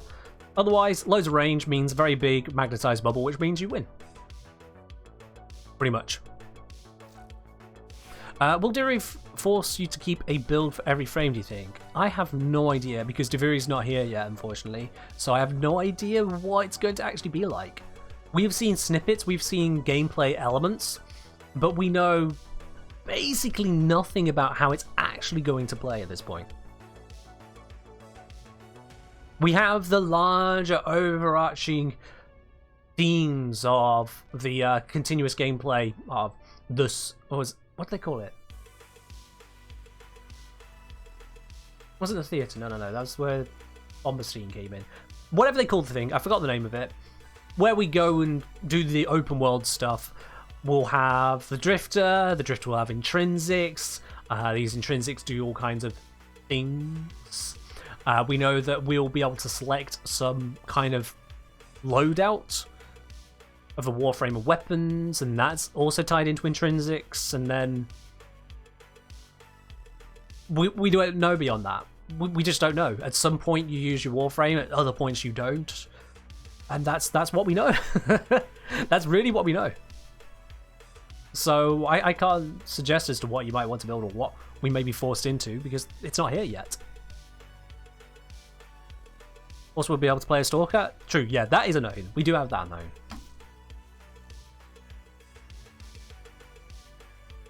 But we do know precious little about the actual gameplay involved in Diviria at this point. We know aspects of it, but the gameplay, not the themes, not the modifiers that may appear, and even those are limited explanation. The actual gameplay is hidden from us so far. It's all a thing. Do I think you'll want to keep a build for every frame?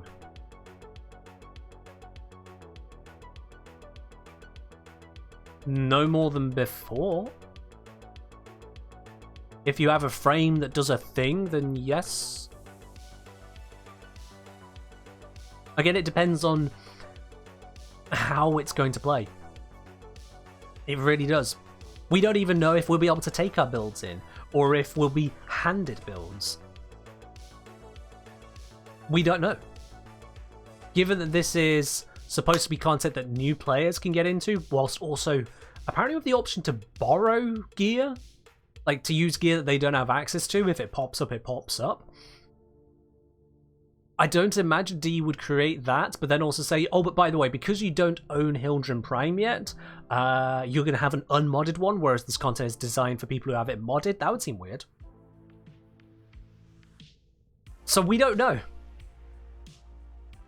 Maybe it's eternalism. You must have a build, you don't need a build. That's your answer. Eternalism. Or patience. I think I prefer the answer of patience. So yeah, we don't know. It's one of those things. What we do know is that we spend a lot of time on that, and not a lot of time on being invisible. So let's have a look at these incursions. Let's see about doing some of these. If you'd like to join me on the Steel Path incursions, get yourself a little bit of steel essence along the way, send me a message in game, the Kengineer. I'll bring you into the squad. Let's just close all the old tabs. It's easier to find who's who. Just have to wait for Diviria to drop. Exactly, yeah. Exactly, that's the patience aspect. Wait and see. They said in the dev stream you can use your own builds, but if you don't own the frame weapon, you'll get a lone build or lone mods. Alright, so exactly how that all works out and what you'll need to care about, we'll just have to wait and see still. Alright, let's bring in Phoenix Fire. Majestic, cheers.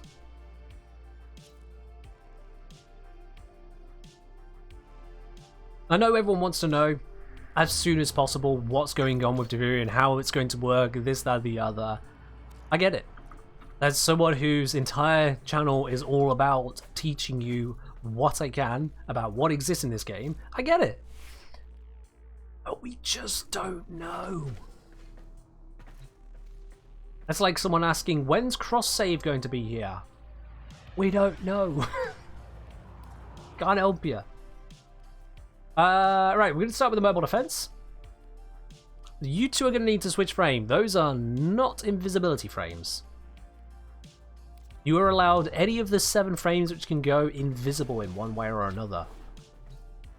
You are allowed to bring Wukong, Ashe, Loki, Wisp, Varuna, Octavia, or Ivara. Any of those 7. Otherwise, no bueno. As it is mobile defense, I'm gonna bring Ashe actually. Why not? Haven't used Ashe yet today, so let's do it. This also should be just fine for that process. Yeah, let's do that. Let's definitely not have the Heat Sword. Let's bring an Inodem. And let's bring a Observe. And good old Foreman, because Foreman just works. Switch to Zeteric, because energy is nice to have. I'm just making sure I'm good. I'll put that on. Carrier probably shouldn't be firing, but I'll put it on anyway. Sparkle said, hey dude, wanted to buy some of your Warframe, but I don't know what is better. There's either 15 Regal Ire or Hildren Prime Access. So I want Prime Cosmetics, but with that plat I can buy so much more when you get Hildren Access. What would I say? Honestly, no idea, dude. Spark White, when it comes to cosmetics, when it comes to what is worth more in the non-mechanical sense, I have no idea. It's purely down to your personal preference. What looks nicest to you? What would you most enjoy having? There's no way for anyone else to answer that for you, really. Unless you're looking for someone's particular taste in, what's it? Yeah, someone's particular taste in cosmetics and designs. I don't see how anyone can possibly answer that one for you. Oh, doesn't open the pic. There. I'm assuming you're looking at the 2625 Platinum one. So is that not this one? Might be this one.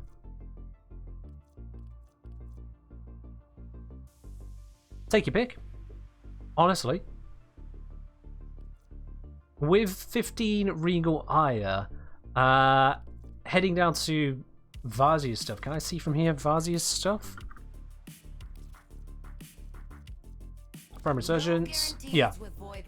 15 Regal Ire, you can get yourself 2 Prime Warframes, full packs. That'll give you all of that stuff there, and then you'll have 5 left over to get whatever else you might want. It just depends on what you're looking for. I really cannot help beyond that. In your own time. I really can't, sorry.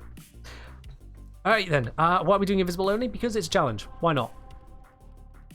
There we are, Varuna and Ivara. That is absolutely fine. Perfect. Let's go do it.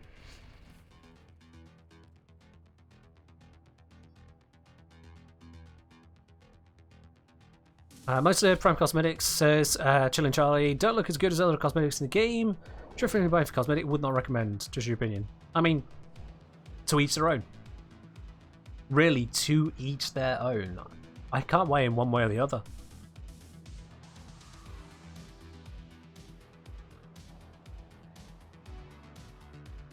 I was born a nerd, I've remained a nerd all the way through. Nerd who focuses on video games and mathematics. At what point did that suggest to anyone that I know anything about fashion? Fashion is not my forte. So, hey, you want to buy something cosmetic? Buy the things that look nice to you. That's the best answer I can give. Ow.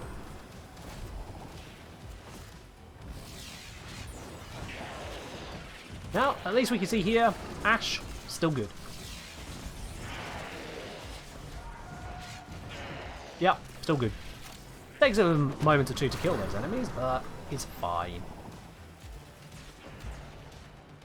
Buy everything? I mean, if you can afford everything and want everything, you can buy everything, yeah. There's no requirement to do so, but you absolutely can do.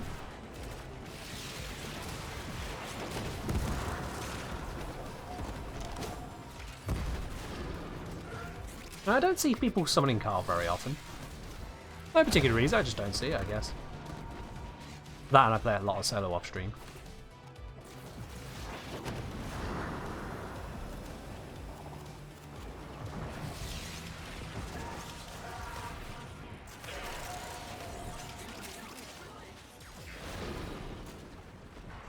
Everyone knows fashion gives power?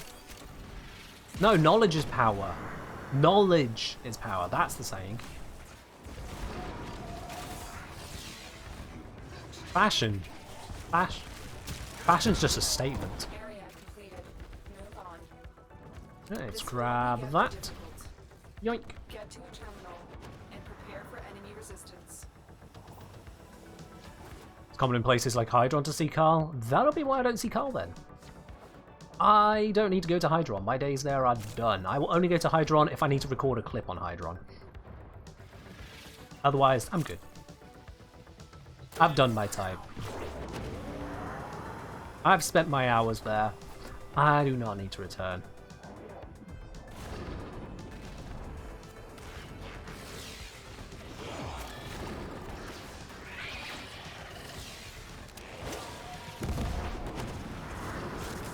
You still enjoy the odd Hydron run? Yeah, fair. No reason not to enjoy it. It is one of the missions of Warframe. I've just spent enough time there to know that basically there's not really any reward for me there. I don't find a reason to go there anymore these days. Oh, we got Clem as well? Fair dude. Carl shows up a lot during Lich missions too. Ah. Fair enough. It's been a while since I've done a Lich hunt as well. And that sounds like someone has brought in a NPC crew. Yep, that's a Kubanukor. That's NPC crew. What is your name? Sit still. Sit still. I can't read that. I'm struggling to process all those letters as she moves around like that. I'm not going to try anymore. If she wanted me to know her name, she'd sit still.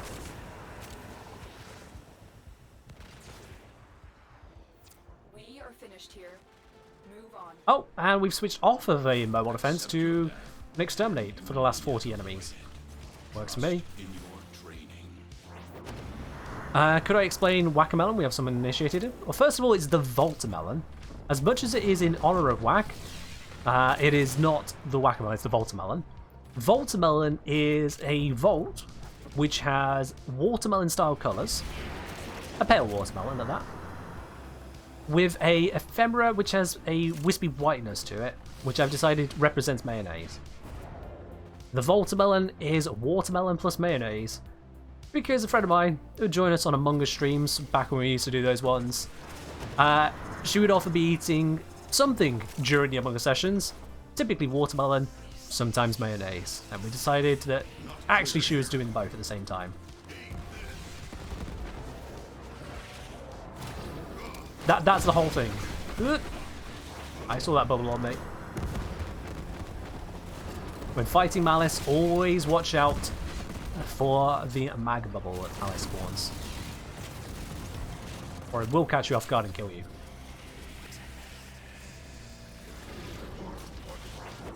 Easy straight mayonnaise? That's correct, yes.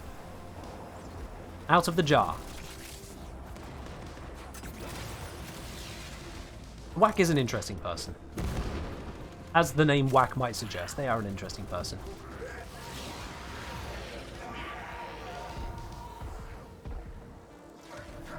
Enemy down there. Oh, there he is.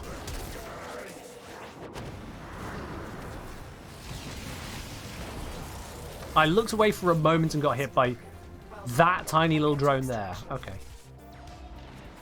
Okay. Their power, you fear them? I should let them know.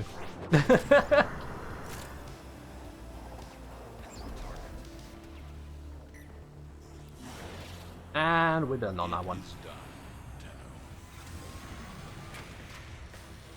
Lovely jubbly. That's all the hours you have on Warframe. You still don't completely get how Ash's Fourth works. Ash will start marking enemies. When Ash is ready to deliver the hurt, Ash recast the 4, ending it. All marked enemies will be stabbed by his shadow clones.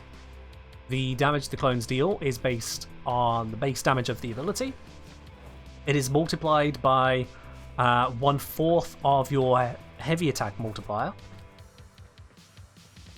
Or 1 less than your heavy attack multiplier technically, because 1 times doesn't count as any multiplier whatsoever. And it is also further enhanced by your melee weapon, but I think only for attack speed. And it gains damage from the seal charge auras as well. So in effect, you turn it on, you look at enemies, you turn it off, the enemies fall over. And that's it, that's how it works. If you want to get in on the action, whilst this 4 is actively killing enemies, you can cast teleport on one of them, and you join in with the cinematic fun. But yeah. Did I make a video on Helmet Subsume? I did one a long time ago, I think just prior to the release of it, indicating which abilities might be worth more note, but aside from that, not really, no. If not, they say, I'd love to see a video comparing Eclipse, Roar, Zar's Whisper, and when to use which, and defense options like Gloom and Pillage. Alright. At some point, I'm going to put out a video on the helmet system which says what I'm going to say to you now. Because this comes up about once every 2 streams. Maybe more than that, I'll be honest. Here's the reason you should use the helmet system. If you find yourself grabbing a Warframe and going, okay, cool, I've got this helmet system, let me sit down and go, right, now what? What do I do? What do I want? What's the right thing to do? Kengineer, tell me, what's the correct answer? What should I put onto my Ash? If you find yourself doing that, you are using the helmet system incorrectly. That is not how you use the helmet system. If that's what you want to do, sure, but don't come bother me with it. That's like telling me you bought 10 lottery tickets as your retirement fund. I don't want to hear about it. You're screwing up. If you want to use the helmet system correctly, then the way to do that is you do not start with the helmet system. Where you start is you start right here. You start right here, and you go, okay, here is my Warframe, here is how I can mod them and their abilities and what they can do, but, and you'll only have to consider the helmet system if you have this but. I'm looking at this build and it has a weakness. Maybe, okay, I'm looking at Ash here, but Ash doesn't have an armor strip ability, or I'm looking at this build here, but Ash is not able to control the enemies, or I'm looking at this build here and Ash has no way to enhance the damage of my weapons. You have something where your Warframe is lacking. You say, it's not doing enough. I need it to do something that it currently can't do. That is where the helmet system comes in. It gives you that something. If you need a control option, if you need a healing option, if you need a shield regeneration option, if you need something which crowd controls through blindness and also a damage amplification option, if you need just more damage based on the light levels in this screwy light system game, if you want more bullets, whatever it be, you do not come to the helmet system until you know what your problem is, and then you come here for a solution. That is how you decide which to use. Now, when it comes to Eclipse, Roar, and Zarta's Whisper, they are 3 different ways of attempting to do the same thing in very different ways. Very different. Eclipse here is a multiplicative damage buff, or it's a damage reduction buff if you're in Shadow. The buff that it gives you is not the buff that it shows you. The buff that it gives you is going to vary based on the light level of the mission, and depending on the mission, sometimes also your light settings. It's usually better, but you can't rely on it. I hate it. Roar here is not a multiplicative damage buff, despite what a lot of people like to claim. It's not. It is a faction damage buff. Now, if you are not using any faction modifiers whatsoever, then it is functionally multiplicative, but in instances where you are, then it's not. So just consider it as a anti-faction mod added to your weapons. When you cast it, it also buffs up ability damage, which is why you might want to use that one on builds where Eclipse wouldn't work. The last of your 3 there, Zarta's Whisper, which I have forgotten how to spell it. It seems Ken, press the right buttons, there we go. This one you usually won't want to use, because in most instances it's going to be weaker than Roar or Eclipse. Zarta's Whisper, instead, is very effective in 2 cases. The first case is where void damage will completely screw up the enemy. So say for example if you were fighting Sentients, void damage can wipe their resistances, that kind of thing. So that's a reason to use Zarta's Whisper. The other is if you are using an Incarnate gun. The Incarnate guns have access to an evolution perk, which will give them a 2000% damage bonus 50% of the time. It's 50% of the time, words, on a non-critical hit. Zarta's Whisper looks at that and goes, hey, that's a really neat idea. I'm going to do that as well.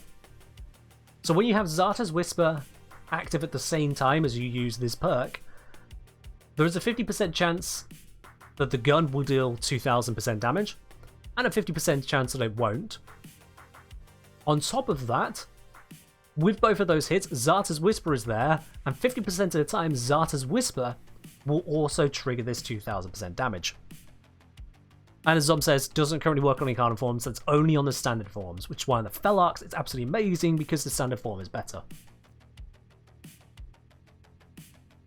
So that's your difference, Jessamy, is understanding the abilities themselves. It's not about the helmet system. Eclipse, Roar, Disaster's Whisper, all three there. I'm describing them completely separately to the Helminth system. Nothing about Helminth applies to any of what I've said here. All that the Helminth system does is allow you to take abilities from other frames, put it onto the frame you're using, and the only time you ever want to do that is if it solves a problem for you.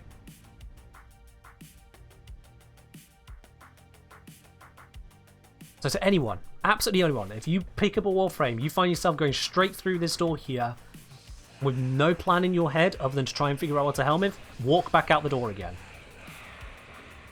Do yourself a favour, think about your build.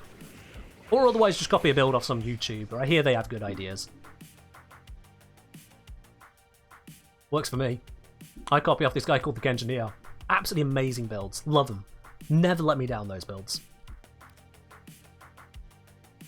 Bioman saying, question, does void damage count as another status type for condition overload effects? Yes. Yes, I believe it does, yes. Yeah? Yes. Yes. Now you got me questioning it. Yes, it does. I'm sure it does. Sure it does, yeah.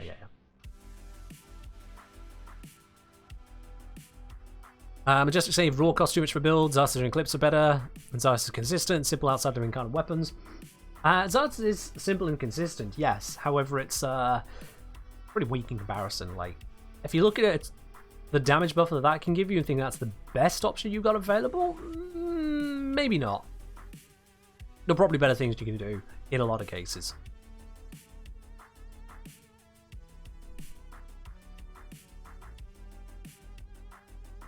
Don't just Gloom every frame. Yes, Gloom is overdone.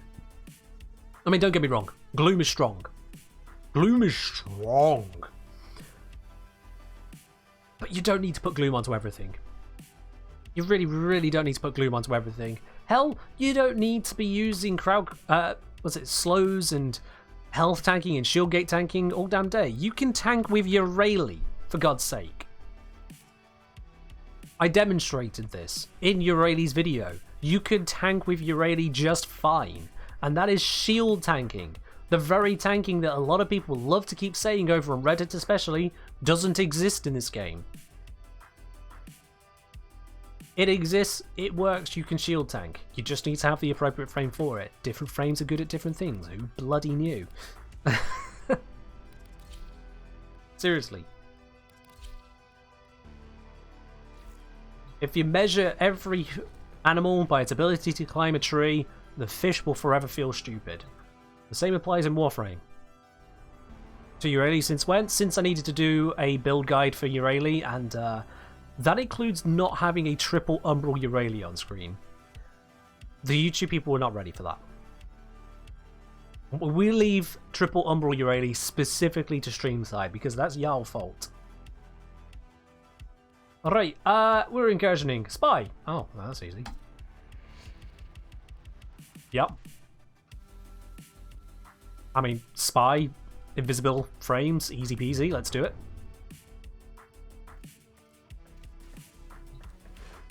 You're so happy when you realise that shield attacking my video is not part of the joke? Yeah. The whole guide that I put out to Eurali there is legitimate from start to finish. The whole thing. It's just all with short words. I am feeling better, thanks Ray. I am feeling a lot better now. I'll be honest, today, as much as I'm feeling on top form again, I got infinitely distracted and got very little work done today. That's my bad. So, I'll try and get the video done tomorrow. Right. Yeah. Do refract stims count for the invisibility challenge? Nope, because they are not Warframes. Enemies have grown fierce. Use all that you have learned.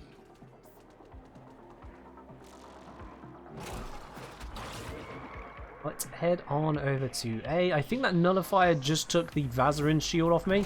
And you know what? I'm actually really glad about that because that was mucking up my screen. The moon's sudden exit from the void has had unforeseen consequences. Be on the lookout for localized continuity disturbances. Excuse me. Oh, thank you.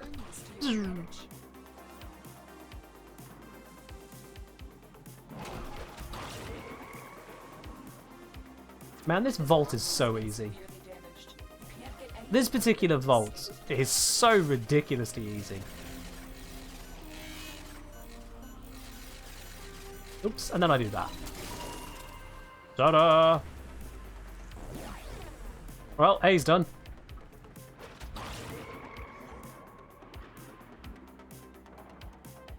Still a secret video? Still a secret video, right? Yes. I didn't intend for it to take this long. It's because I was ill for the better part of a week. It was just ruining my ability to get anything done. So it's not like it's some magnum opus on its way. It's just one small video. Just another thing whilst we wait for Duviri to release. Oh, hello. I have arrived in a vault. This is one of the, I think this might actually be the only spy vault where you don't open it. It's just open, isn't it? Like, you don't open the front door.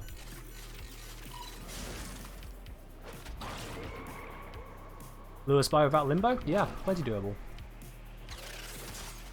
Plenty doable. In fact, if you tried hard enough, you could probably do it with Grendel.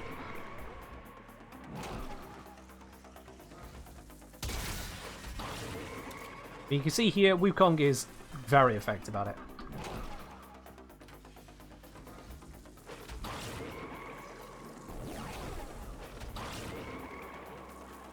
Go this way, around here, through this side, let it teleport, shoot through here, and we're at this stage. Now, I know a lot of people like to continue on from here and go around. I can do this one.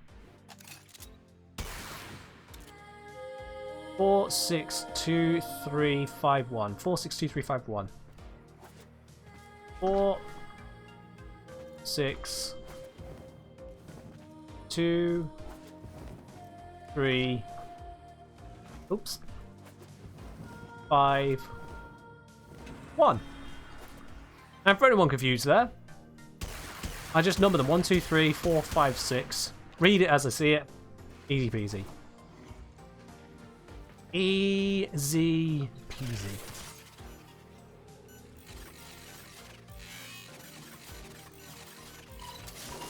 Ta-da!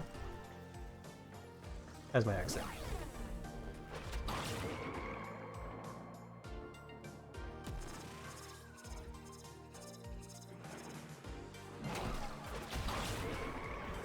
What do I think about cross-save, cross-clan, cross-trades coming alongside Duviri? Have we heard any of that coming alongside Duviri? Has there been any announcements of it? I'll save you the breath there. The answer is no.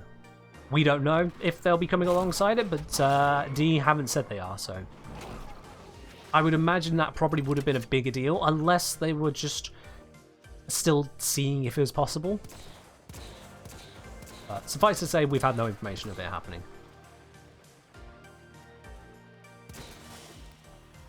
Alright then, spy mission absolutely demolished. Easy peasy. Whirlwind, is that one a hard one to get? I don't think it is, but I'm just going to check Warframe market real quickly. Cleaving Whirlwind. Cleaving Whirlwind. Valued at Sweet Nathal, never mind.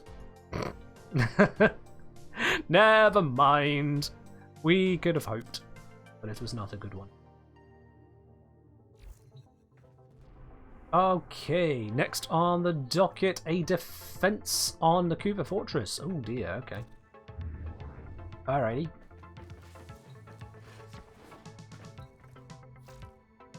I mean, content creators and streamers get sick on occasion, have to put things on hold. Yeah, it's true. I did manage to stream throughout because I wasn't completely bedridden. It's just that my ability to focus mostly was just gone. And also my ability to get up and move just shattered. Like, I could sitting and speaking doesn't take that much, especially when I don't have to care too much about what I'm saying. But trying to really think through any details, not a chance. I was thinking through molasses for most of the week. Not good.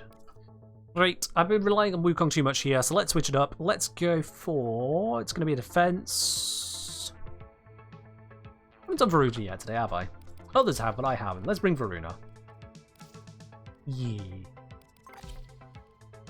Hello? Alright, Spaghetti Boy. You have a good one. Thanks for joining in.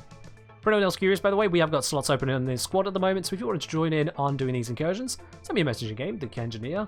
You will need to bring one of the 7 frames capable of invisibility. Otherwise, you're fine.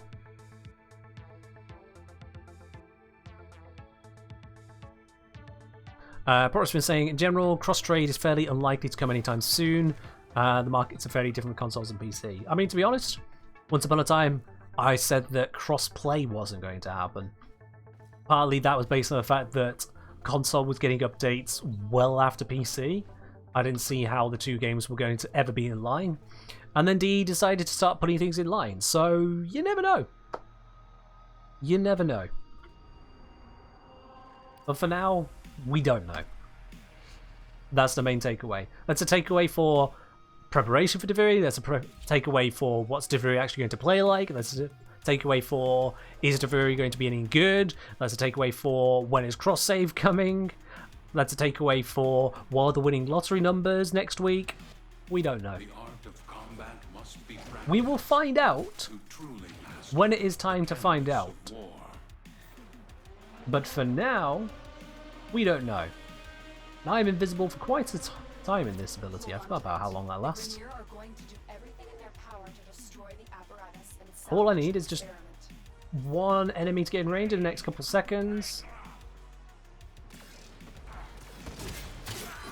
Yep, I managed to keep the buff. Alright, it's good.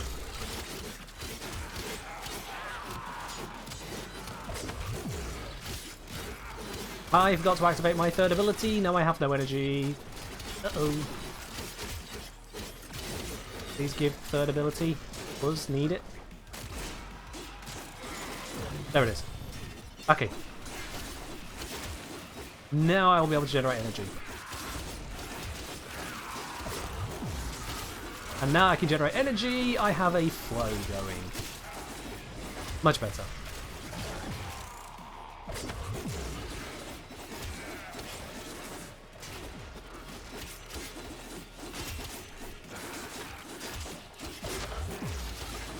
You love the Varuna farm? I do. There are plenty of people who do not, so if you enjoy that farm, there's some platinum to be made there.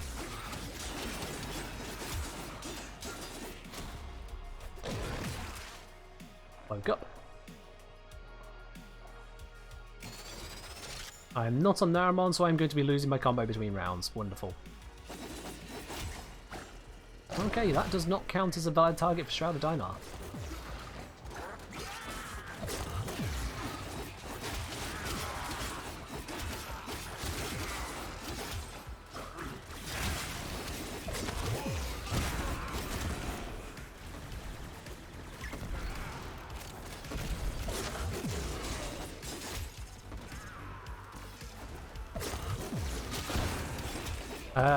Lemel saying, don't even need cross save, I could just transfer my account from Switch, almost half my playtime is sunk into load times. Yeah, load times are certainly a thing on Switch, aren't they? Load times are certainly a thing.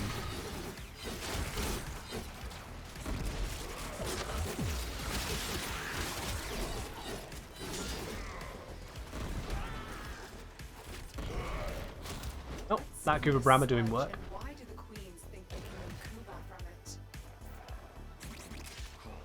from it? We're defending sludge. That's what we're doing. The queens think they can get Kuva from this sludge, and so we are defending sludge from the queens. Did I hear that right from Lotus?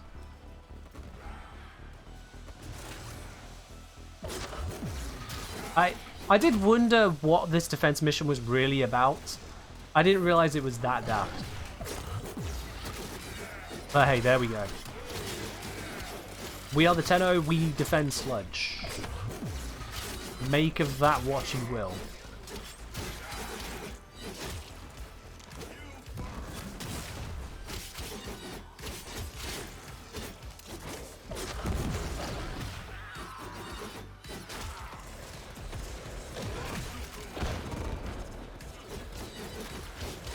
Going into the sludge? Yeah. We're defending a device that's there to ruin the sludge. Okay. I mean, it says Kuba Injector. And it looks like a very Queen's thing, so... Oh wait, this doesn't. I don't know. It's still weird.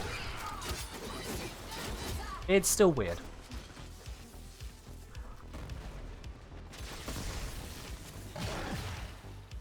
Does Citrune's passive actually heal 25 health per second? Once you get it fully scaled up, yes.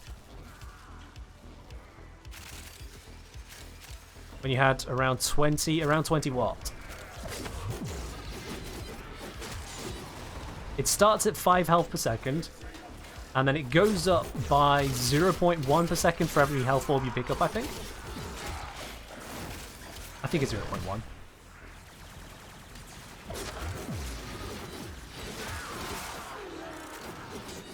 So it takes a while to get you there. So that's what, 200 health orbs to max it out?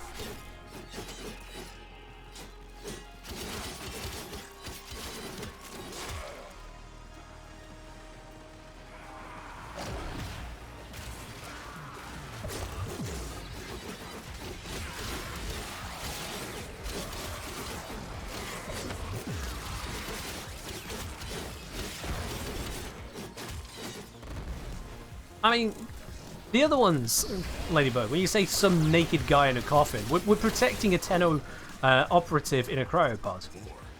Like, we're looking after our people. But when it comes to sludge, we're sludge. Is Praetos better than Chrono Prime on regular Steel Path? They're about the same, really. There's not a lot of difference between them. You can do some funkier stuff with the Praetos, I'd say. But otherwise, they are very, very similar. You will not notice enough of a difference to cry about.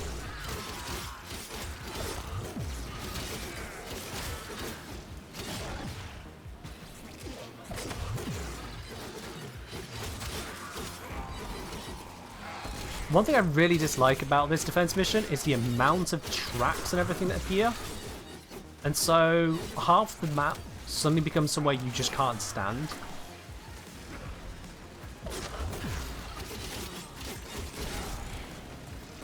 Which, for squishy frames, is basically just death. Varuna is thankfully not squishy with the setup I have for her, but squishy frames, yeah, they fall apart.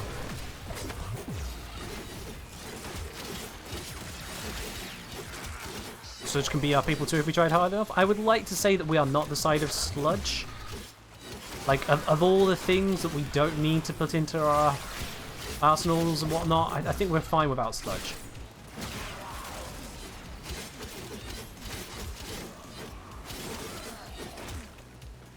I'm fairly confident we can live without sludge.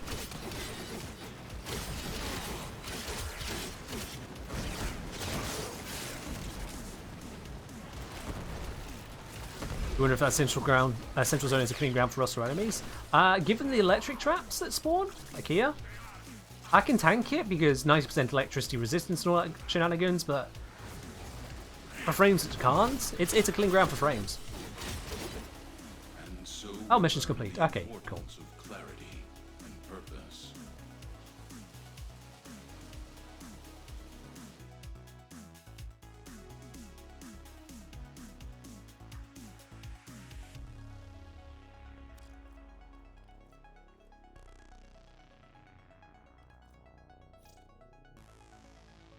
You've returned. Okay.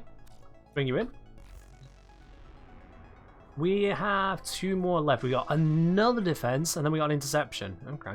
For that other defense, let's see. Do I want to switch it up? I could go for Octavia. We go for Octavia. Go back to the build that we fixed earlier. Or, thinking about it, if it's the Infested, I could go for that one. Yeah, just have to be careful. So long as I'm careful, I can make that one work. What am I talking about? We're going against the Infested and someone has a Cube of Bravo. We're fine. We're absolutely fine.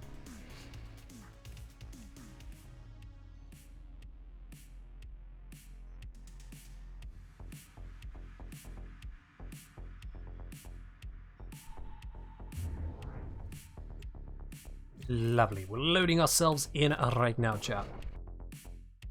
Are you guys looking forward to Paradox, or the Diviri Paradox? Nah, who'd look forward to that?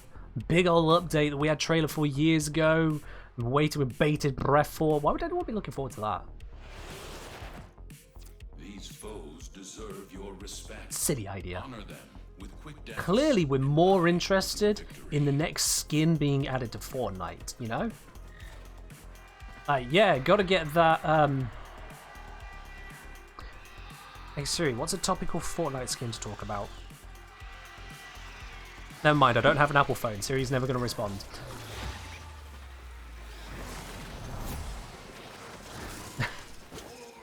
Of course we're looking forward to the Diviri Paradox.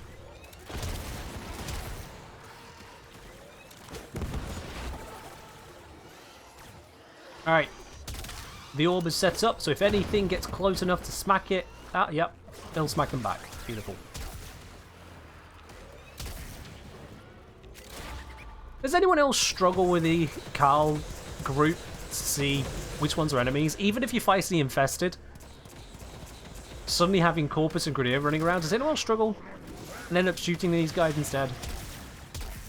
At least attempting to shoot them, obviously we can't kill them.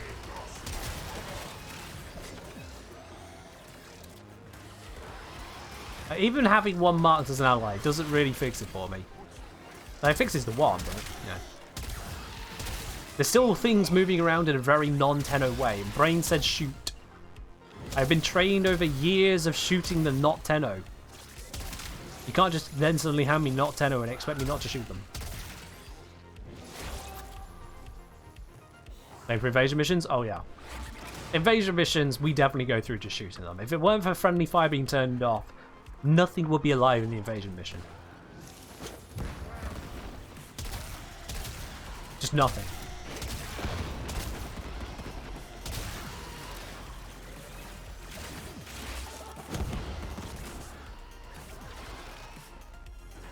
With friendly fire, every invasion is crossfire? Basically, yeah. Basically.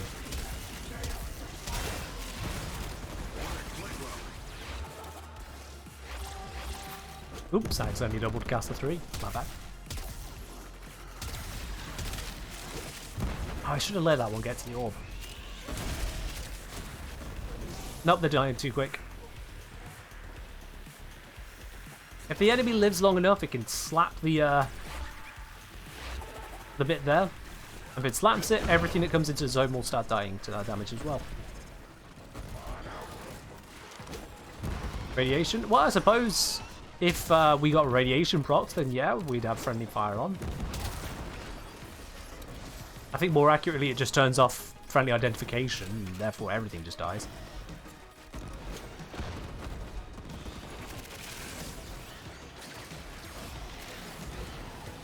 Did something finally hit it? I think something finally hit it. But the wave is over, so there's nothing to hit back. MCOD, you're gonna have to be a little bit more specific about your issues with Inaros there. Inaros just has oodles upon oodles of tank, and also can open up enemies to finishers with his one. And that's pretty much what Inaros does. That is Inaros. So if you're looking for more beyond that, I need to know what you're struggling with. His second ability, third ability, and I would argue even his fourth ability basically don't matter. You can use the fourth with an augment, I actually don't. Whenever I've used Inaros, I haven't used the fourth augment. Ooh, that's a juicy 1 million damage.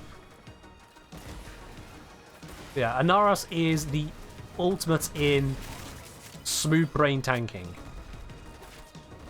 You just waltz through a mission and you don't die. Yes, Inaros is an old Warframe. A very old Warframe.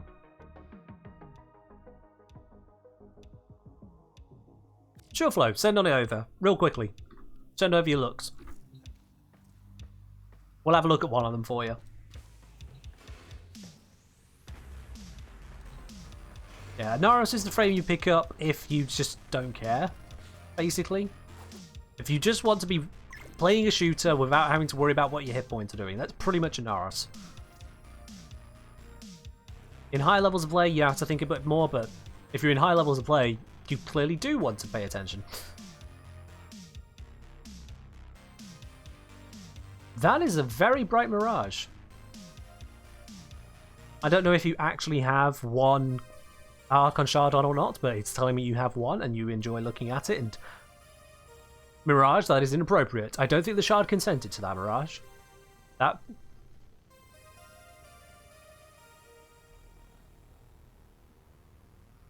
Oh, getting us a nice close-in of that again. Well, okay.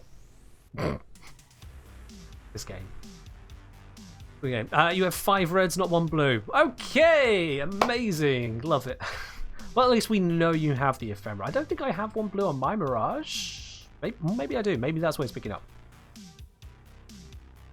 But yeah, that is a very, very bright Mirage you got there. Didn't even need to look to know it's the Citrine's animation, of course. Have I got 1 on blue on my Mirage? Is that what's happening here? Nope. I have none. Nothing showing there. I have no shards of my Mirage. Don't know where that 1 blue came from then. In fact, you know what? If I click it again, will it still be 1 blue?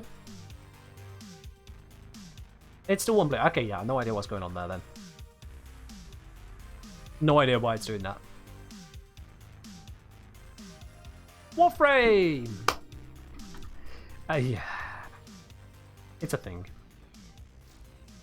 It is indeed a thing. I wonder, actually, on that note, do they still have it where the shards that poke through with that ephemera change position all the time? Where is it?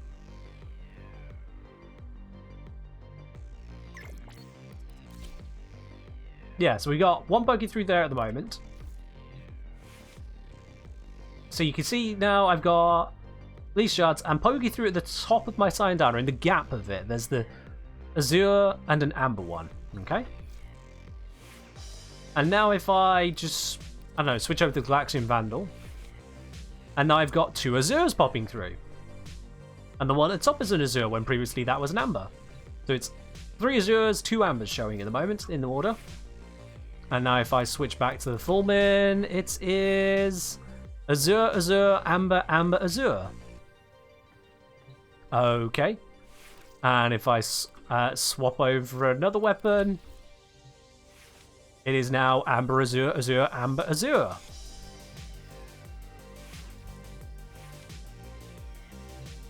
Yeah, that's a thing. That's how it works. Yep, also I'm getting rid of that. I don't like the look of it on Lavos. So you can't build your appearance around the colours because the colours will move. The colours will move. Still weird seeing Lavos not slash like a gremlin? Nah, Lavos stands proud with his arms doing a thing at the back there. He stands proud. Alright, last one was Interception. So let's go Loki. Why not? Loki's definitely an Interception frame, right? Right? Yeah, that should be fine. That was the older one? Okay, well, it said 1, but I'll have a quick look at this for you. I'll be honest, that looks a lot better. That does look a lot better. Certainly easier on the eyes, if nothing else. Is Lavos worth getting? Yes.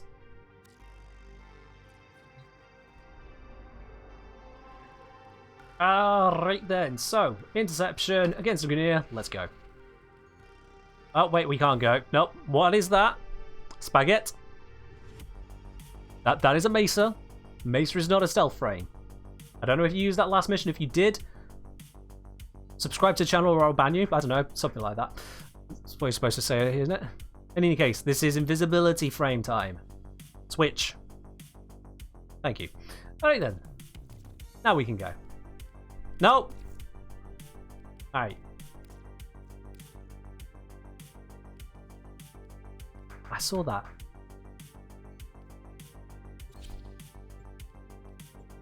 I'm watching. Alright. Okay. Okay.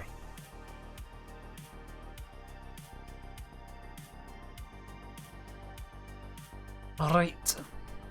Are we trying all of the missions within this frames? I would just go through the incursions, yeah. These are worthy foes. Activate the lift, run away from it, drop down.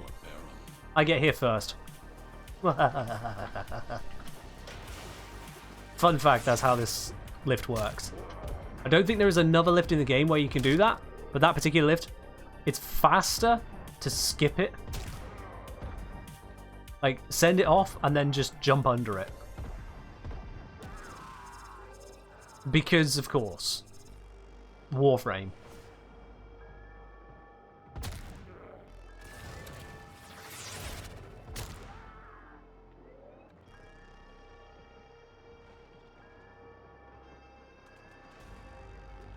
That was very good despite what a bunch of YouTubers say. YouTubers could say whatever they damn well please. If they ain't me, I don't care. At least when it comes to Warframe stuff, because Warframe I've done my research.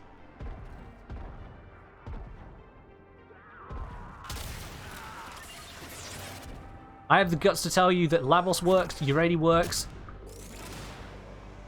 and that Eclipse is a stupid ability, but also still is powerful. If others have different biases, yeah, they can have their different biases. I don't care. So long as they're not telling DE, please make some changes to levels based on their poor opinions, it's fine. They are making those requests, then DE, please don't listen to them. Basically.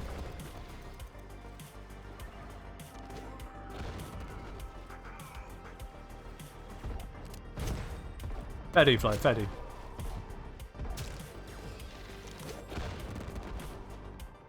Alright, we got all places, so let's come in with a massive irradiating.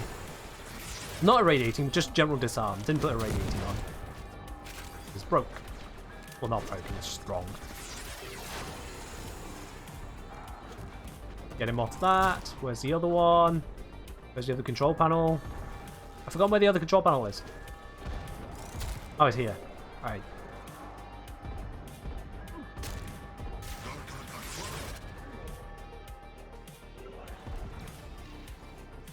Dang it, didn't see them cap it.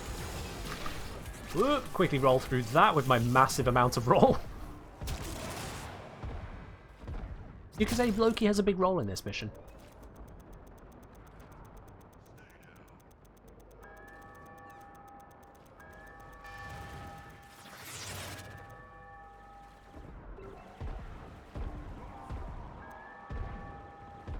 Did that Scorpion just merge with the console?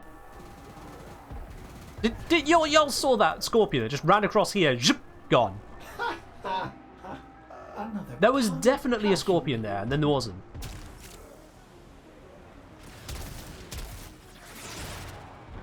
That was weird. That was definitely weird.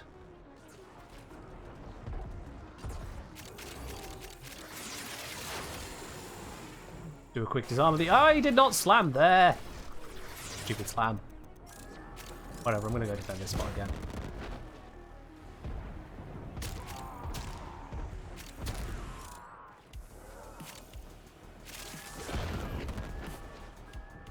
You already steal your no-dive frame because of Merlina? Yeah, you already can tank very well. 90% damage reduction with no strength requirement to actually have it? That's pretty cool. I mean, yeah, no strength also means that Merlina's going to have next to no hit points. Slight problem. But it's not like other frames where you need to get a suitable amount of strength or some kind of build-up or whatnot to get your damage reduction. It's just on. You just have it. Kind of bonkers.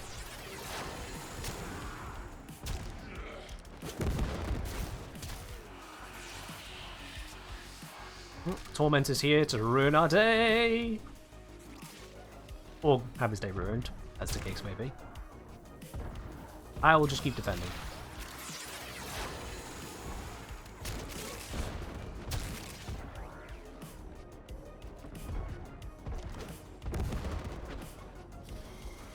Torment has been deleted. Good. I'll come grab that loot. And then just yeet myself right the way back.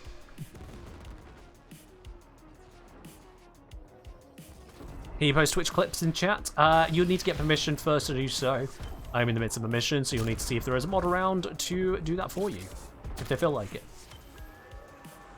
Those who are subscribed or VIPs can do so without being timed out by the bot, but everyone else is restricted on links because otherwise we would be inundated with actual bots.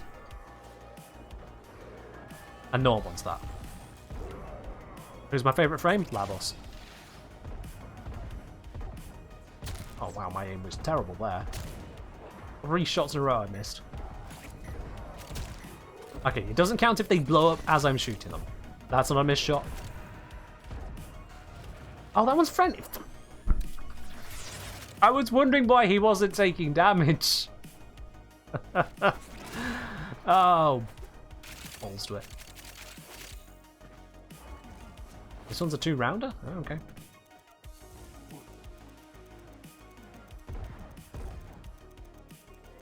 What's the Twitch clip of anyway, Majestic?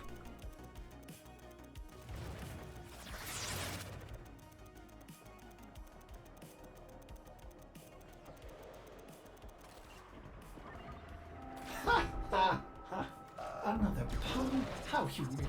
What was the pun this time? What'd I do? Scorpion? Oh, okay. We got these guys AI. Ooh. The Scorpion has returned. And is dead.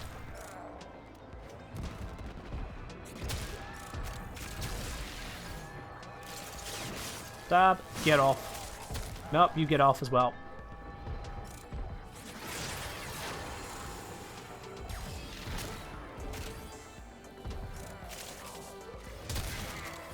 MCOD, if you want to go back when the host is starting a new mission of Railjack, you need to effectively just return to Dojo. It's the button that would be abort. As soon as the mission is finished, you can hit the menu, return to Dojo, and it feels like you're aborting, but you're actually just leaving. It's very jank. Just make sure you read the message to make sure it says you will keep everything, as opposed to the one that says you won't if you do it during a mission. It's very poorly advertised, I know. If a mission has begun, however, and you've not got to the end screen of it, then it would be aborting and you would lose everything. Usually a host should give at least some time for you to decide are you sticking around or not, or check with everyone, but obviously, you know, some people play on public but don't want to act like they're playing on public. And they cause problems for everyone.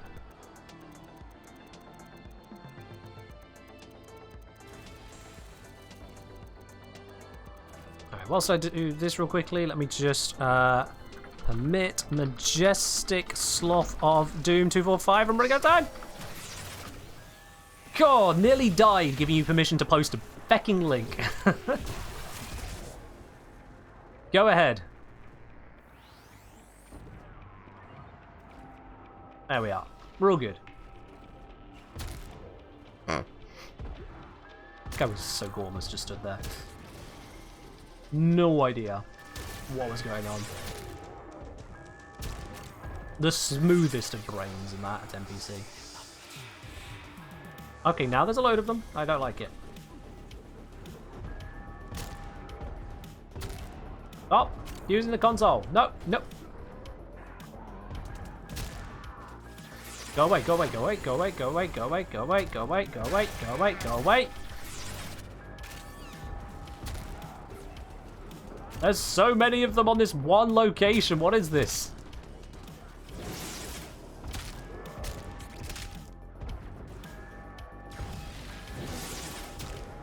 Go.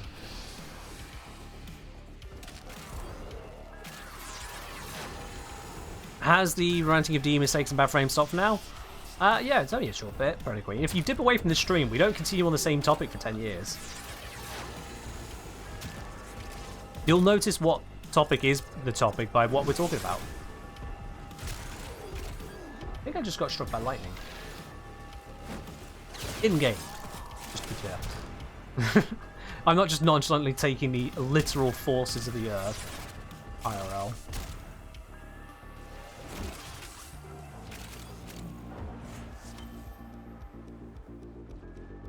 Alright, C is hell. Somehow. Only though this many during survival, I mean, it is really busy here at the moment, isn't it? I just slide through. How much loot is waiting for me? Oh, lordy lordy, that is a lot.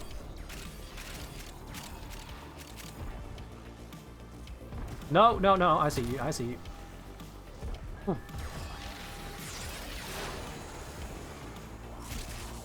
Disarm a couple Xmas, as you do.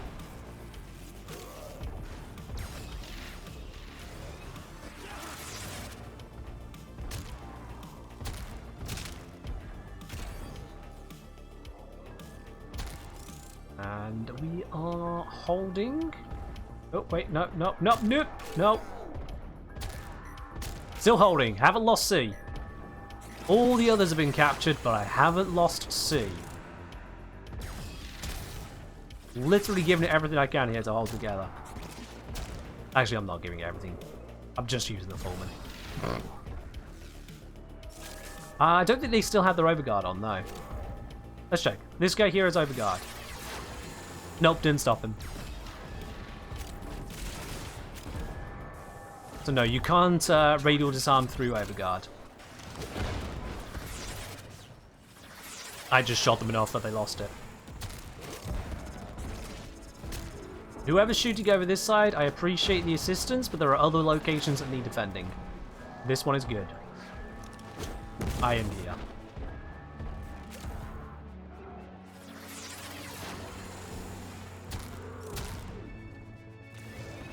I mean, Loki still gets to disarm everyone who doesn't have overguard. That's kind of significant. Loki is also invisible. That's pretty significant. The rest of his kit, teleport, I don't really care for. Switch teleport, that is. Although with the Orbit it's alright. And his first ability is a good slot to put on a helmet ability. I've gone for Condemn.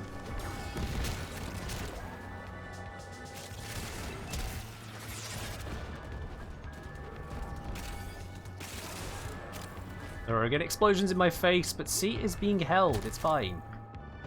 Please focus on the others. Oh, it's done. We win.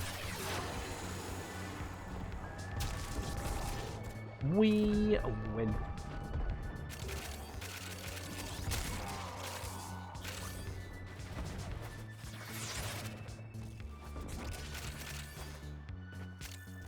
Alright, we're good.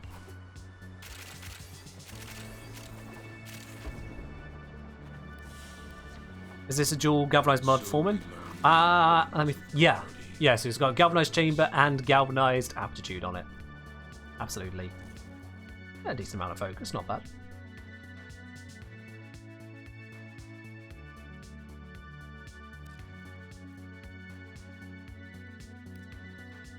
Lovely jubbly. Alright then.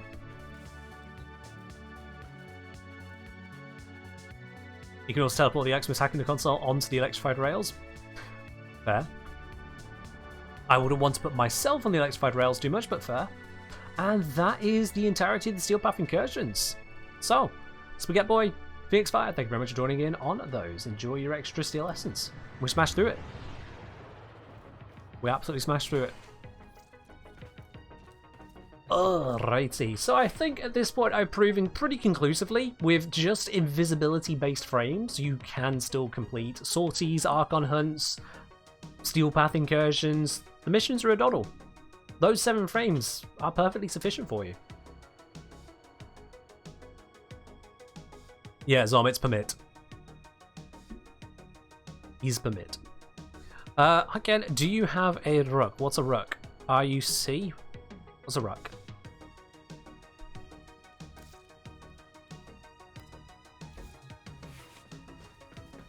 I don't think anyone thought Invis was weak, or if anyone did think Invis was weak, they're just messing up. But, in any case, it's just another one of the options out there.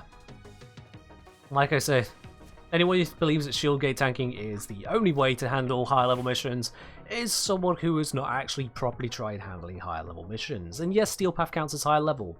If anyone believes also that the only thing that counts as high level is 1000 plus, shut up, you're an idiot. Quite frankly. Rubico Prime build for silent missions. Yeah. Rubico. What's my go-to? Ruby Go. Here we go, Ruby Go. Job's a good one. So this one, I've currently got it set to Radiation because Radiation just kind of cleaves through a lot of things quite nicely. It goes through Eidolons, it goes through Elite Lancers and Noxes. And it can get the enemies to focus on each other, which was funny. So you could switch it over to Corrosive or Viral or whatever you like instead, but I leave mine on Radiation. We've got here Hush, so that means obviously it is completely silent. This works with a Vara build, no problem. Hunter Munitions, cut straight through armor. And yeah, it just works. This build just works. Galvanized Scope doesn't work the same as other Galvanized mods. It's got independent timers on the critical chance bonus. So it is weaker than it could be, but it's still a heck of a lot of critical chance when you're aiming. And it's a sniper rifle, of course you're aiming. So it's a good pickup. It is a good pickup. Especially when the absolute maximum bonus is 320%. Considering this is only 200%, that's a lot. That is a lot. Superpath is easy for tanking by most frames. 300 plus levels is a problem. Yeah, but there's no game content of any note whatsoever that exists at level 300 plus. The highest level content in this game that is of any actual consequence is right the way over here. It's on Lua, Steel Path, Circulus, 180 to 200. After a rotation, you'll be at what, maybe 220, 230? Maybe a little bit higher? I'm not sure on the exact levels it goes, but it doesn't climb by that much in that first 20 minutes. At which point, you can leave and go back. It's a rotation, so sticking around at that point is just either you're scared of loading times, or you feel like sticking around for whatever reason. It's beyond the game itself at that point, it's just personal preference. Level 300 plus, doesn't matter. It just doesn't matter. Somehow it's very easy to encounter 300 plus on Zaraman. Yes, certain missions have much faster scaling than others. So I'd imagine that at least one of the endless missions on the Zaraman could be a candidate for that. I know that Disruption is a candidate for that. Level scale a lot faster in certain missions. Still not going to get to level 300 within a single rotation though. You just won't. So you don't need to build for it. If you want to go into super endless missions, you absolutely can do, but there is no part of Warframe anywhere throughout the entire Origin system where you need to do so. And here's the thing that for building for those. By building for them, by having the defenses for them, you actively are harming your ability to handle lower level missions.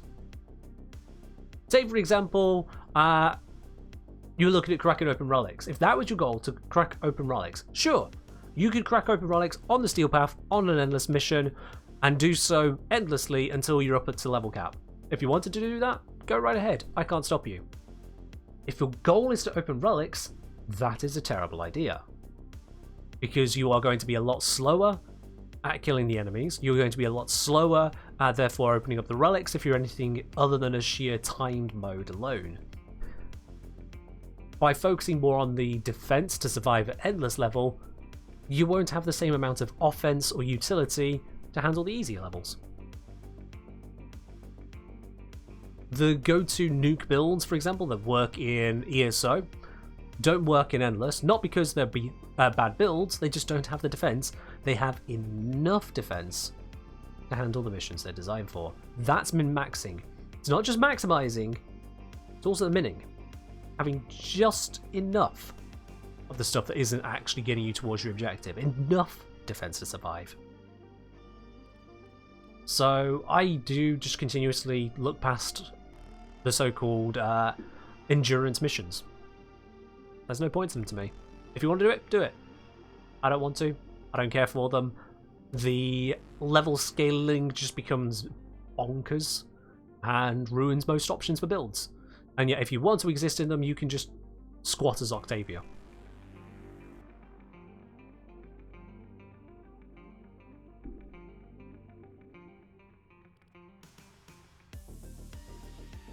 As everything Cosmo, yeah. Endurance to get to endurance levels in most missions takes a bloody long time. I can't be bothered with it. But yeah, if you want to play with it, play with it. If you don't, awesome, that's fine. Steel Path is still high level. If someone wants to claim that, that's when they're an idiot. If they want to claim that Steel Path isn't high level, that is. It is. Just a reminder for everyone who's new, because I've noticed we had quite a few new people in here today. By the way, thank you to everyone who has followed throughout the channel. I've noticed there's been quite a few today.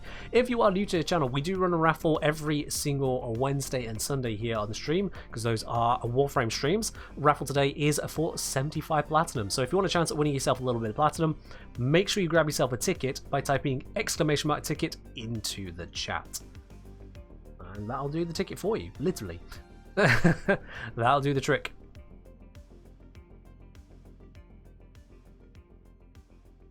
Aside from that as well, and it is only one ticket per person, so if the bot pops up and says failed to enter giveaway too many tickets, you already have a ticket, you're already in to win it. So don't spam the bot if you've already got one. There's no point, you get nothing more for it. Separately to that as well, I say that we have the raffles on Wednesdays and Sundays. I do also stream on Friday. Let's see, what are we looking at for Friday? What's the current vote on? Variety Friday poll. Let's see. Oh, that is close. It is very close at the moment. Look at the poll, and only subscribers to the channel can see the poll, but the poll is currently very close between Stardew Valley, Slay the Spire, and FTL Faster Than Light. That is including taking into account the carryover votes from previous weeks where those ones weren't successfully voted in. So, could be any one of those three at the moment. If you are a subscriber, either here on Twitch, or if you're a member on YouTube, or if you're a Patreon supporter on Patreon, you have access to the vote over there on Discord. So make sure you sync up your accounts to be able to vote.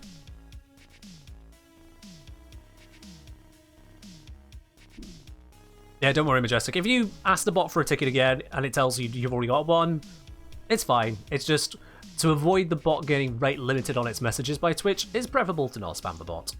Only ask for a ticket if you need one, you know. Ladybug saying, cross my fingers for FTL. Of course, happy with everything. Well, here's the thing, Ladybug, is that because there are constantly votes for it, even if FTL doesn't win this week, it'll probably win one of the next 3 weeks. So either we'll get FTL in 2 days' time, or we'll get it in 9 days' time, or we'll get it in 16 days' time. One of those is going to be true looking at this. Unless somehow No Man's Sky just shoots up, or everyone suddenly decides, screw voting for FTL. Shame that don't like any of those was cut from the poll. Korokop, you know what? Screw you. That's my answer on that one. You deserve that. Cosmo saying, want to get good at that game, seeing you play it would be fun. Yeah, I mean, we need to finish the run from last time, because that was a very powerful run on FTL. Did we get Weapon Pre-Igniter? I can't remember. Did we get the Weapon Pre-Igniter last time I was streaming FTL? We did, yeah. So Weapon Pre-Igniter, Glaive Beam, Stealth Cruiser. Oh, I'm looking forward to continuing that one. I haven't opened up the game again since, so as not to disturb the save file whatsoever. I don't want to go into save file fiddling. It's just sitting there, waiting. I'm looking forward to the next time that comes up onto stream. Yeah, absolutely. Alright then, chat. I think it's about time we do that platinum giveaway. Let's see who is going to be the winner. Now, I'm giving everyone an opportunity to grab themselves a ticket, so if you haven't already done so, tough. It's closed now. And so the winner today of that little bit of platinum is indeed going to be Idmu Aaron. I don't know how I'm supposed to pronounce the first bit of your name. I've just been calling you Aaron throughout the stream as I've seen your messages. But Aaron, congratulations. You are the winner today of the platinum giveaway. I'll be contacting you here on Twitch in a few minutes. Get hold of your Warframe username and platform. And Aaron telling me it stands for You Done Messed Up. Ah, right. Yes, of course. I've been mispronouncing your name, Ron. I do apologise. We will get that sent on over to you, so I'll be sending you a message very shortly after the end of the stream here. Everyone else, thank you very much for joining in on the stream. It has been an absolute pleasure, as always. But don't go anywhere just yet. As much as I'm going to switch screen here, a lovely little intermittent screen where your chat messages will now start popping up on my side right over there. We're going to be raiding on over to another part of the Warframe community. Let's see, who are we raiding to today? First question, has Twitch now finally remembered that I only speak English? It has! Finally! After months! Finally! It has started to remember once again what language I actually speak. Ah, Lord is above. Zion asking, how did I get so good at math? Well, my dad used to teach me a fair amount of math. I paid attention at school, and yeah, that's actually it. My dad taught me some, and then I paid attention at school. That's really it. It helps if you have a school that actively teaches mathematics properly, and it helps if you're not in a class full of rowdy gits. I get that that's not available to some people. Otherwise, yeah, I was just taught it. I just listened. I learned. And maybe have some kind of, I don't know, knack. That probably helps. Alright, let's see, where are we raiding over to today? Majestic, ask for recommend Zorus Regular Glaive. Against the Grenier? Might be down to your modding, actually, to be honest, but Regular Glaive doesn't have Force Slash to Zorus. Zorus is just better than Regular Glaive. Alright, Prey Queen, cheers to hydrate. I think today we are going to raid to Neoness. I've decided. We are raiding over to the man who has far too much platinum for his own good, as far as I'm concerned. But hey, let's go show them a little bit of love. They've only been live for the last 38 minutes, so let's give them a good start to their stream, shall we? Let's show them what this community is all about. But that is indeed all from me today. Thank you very much for joining in. I hope I'll see you on Friday for our variety stream. Whatever gets voted for, I'll let you know as and when we get to the stream. Until then, a very, very good one. I'll catch you later. Bye-bye.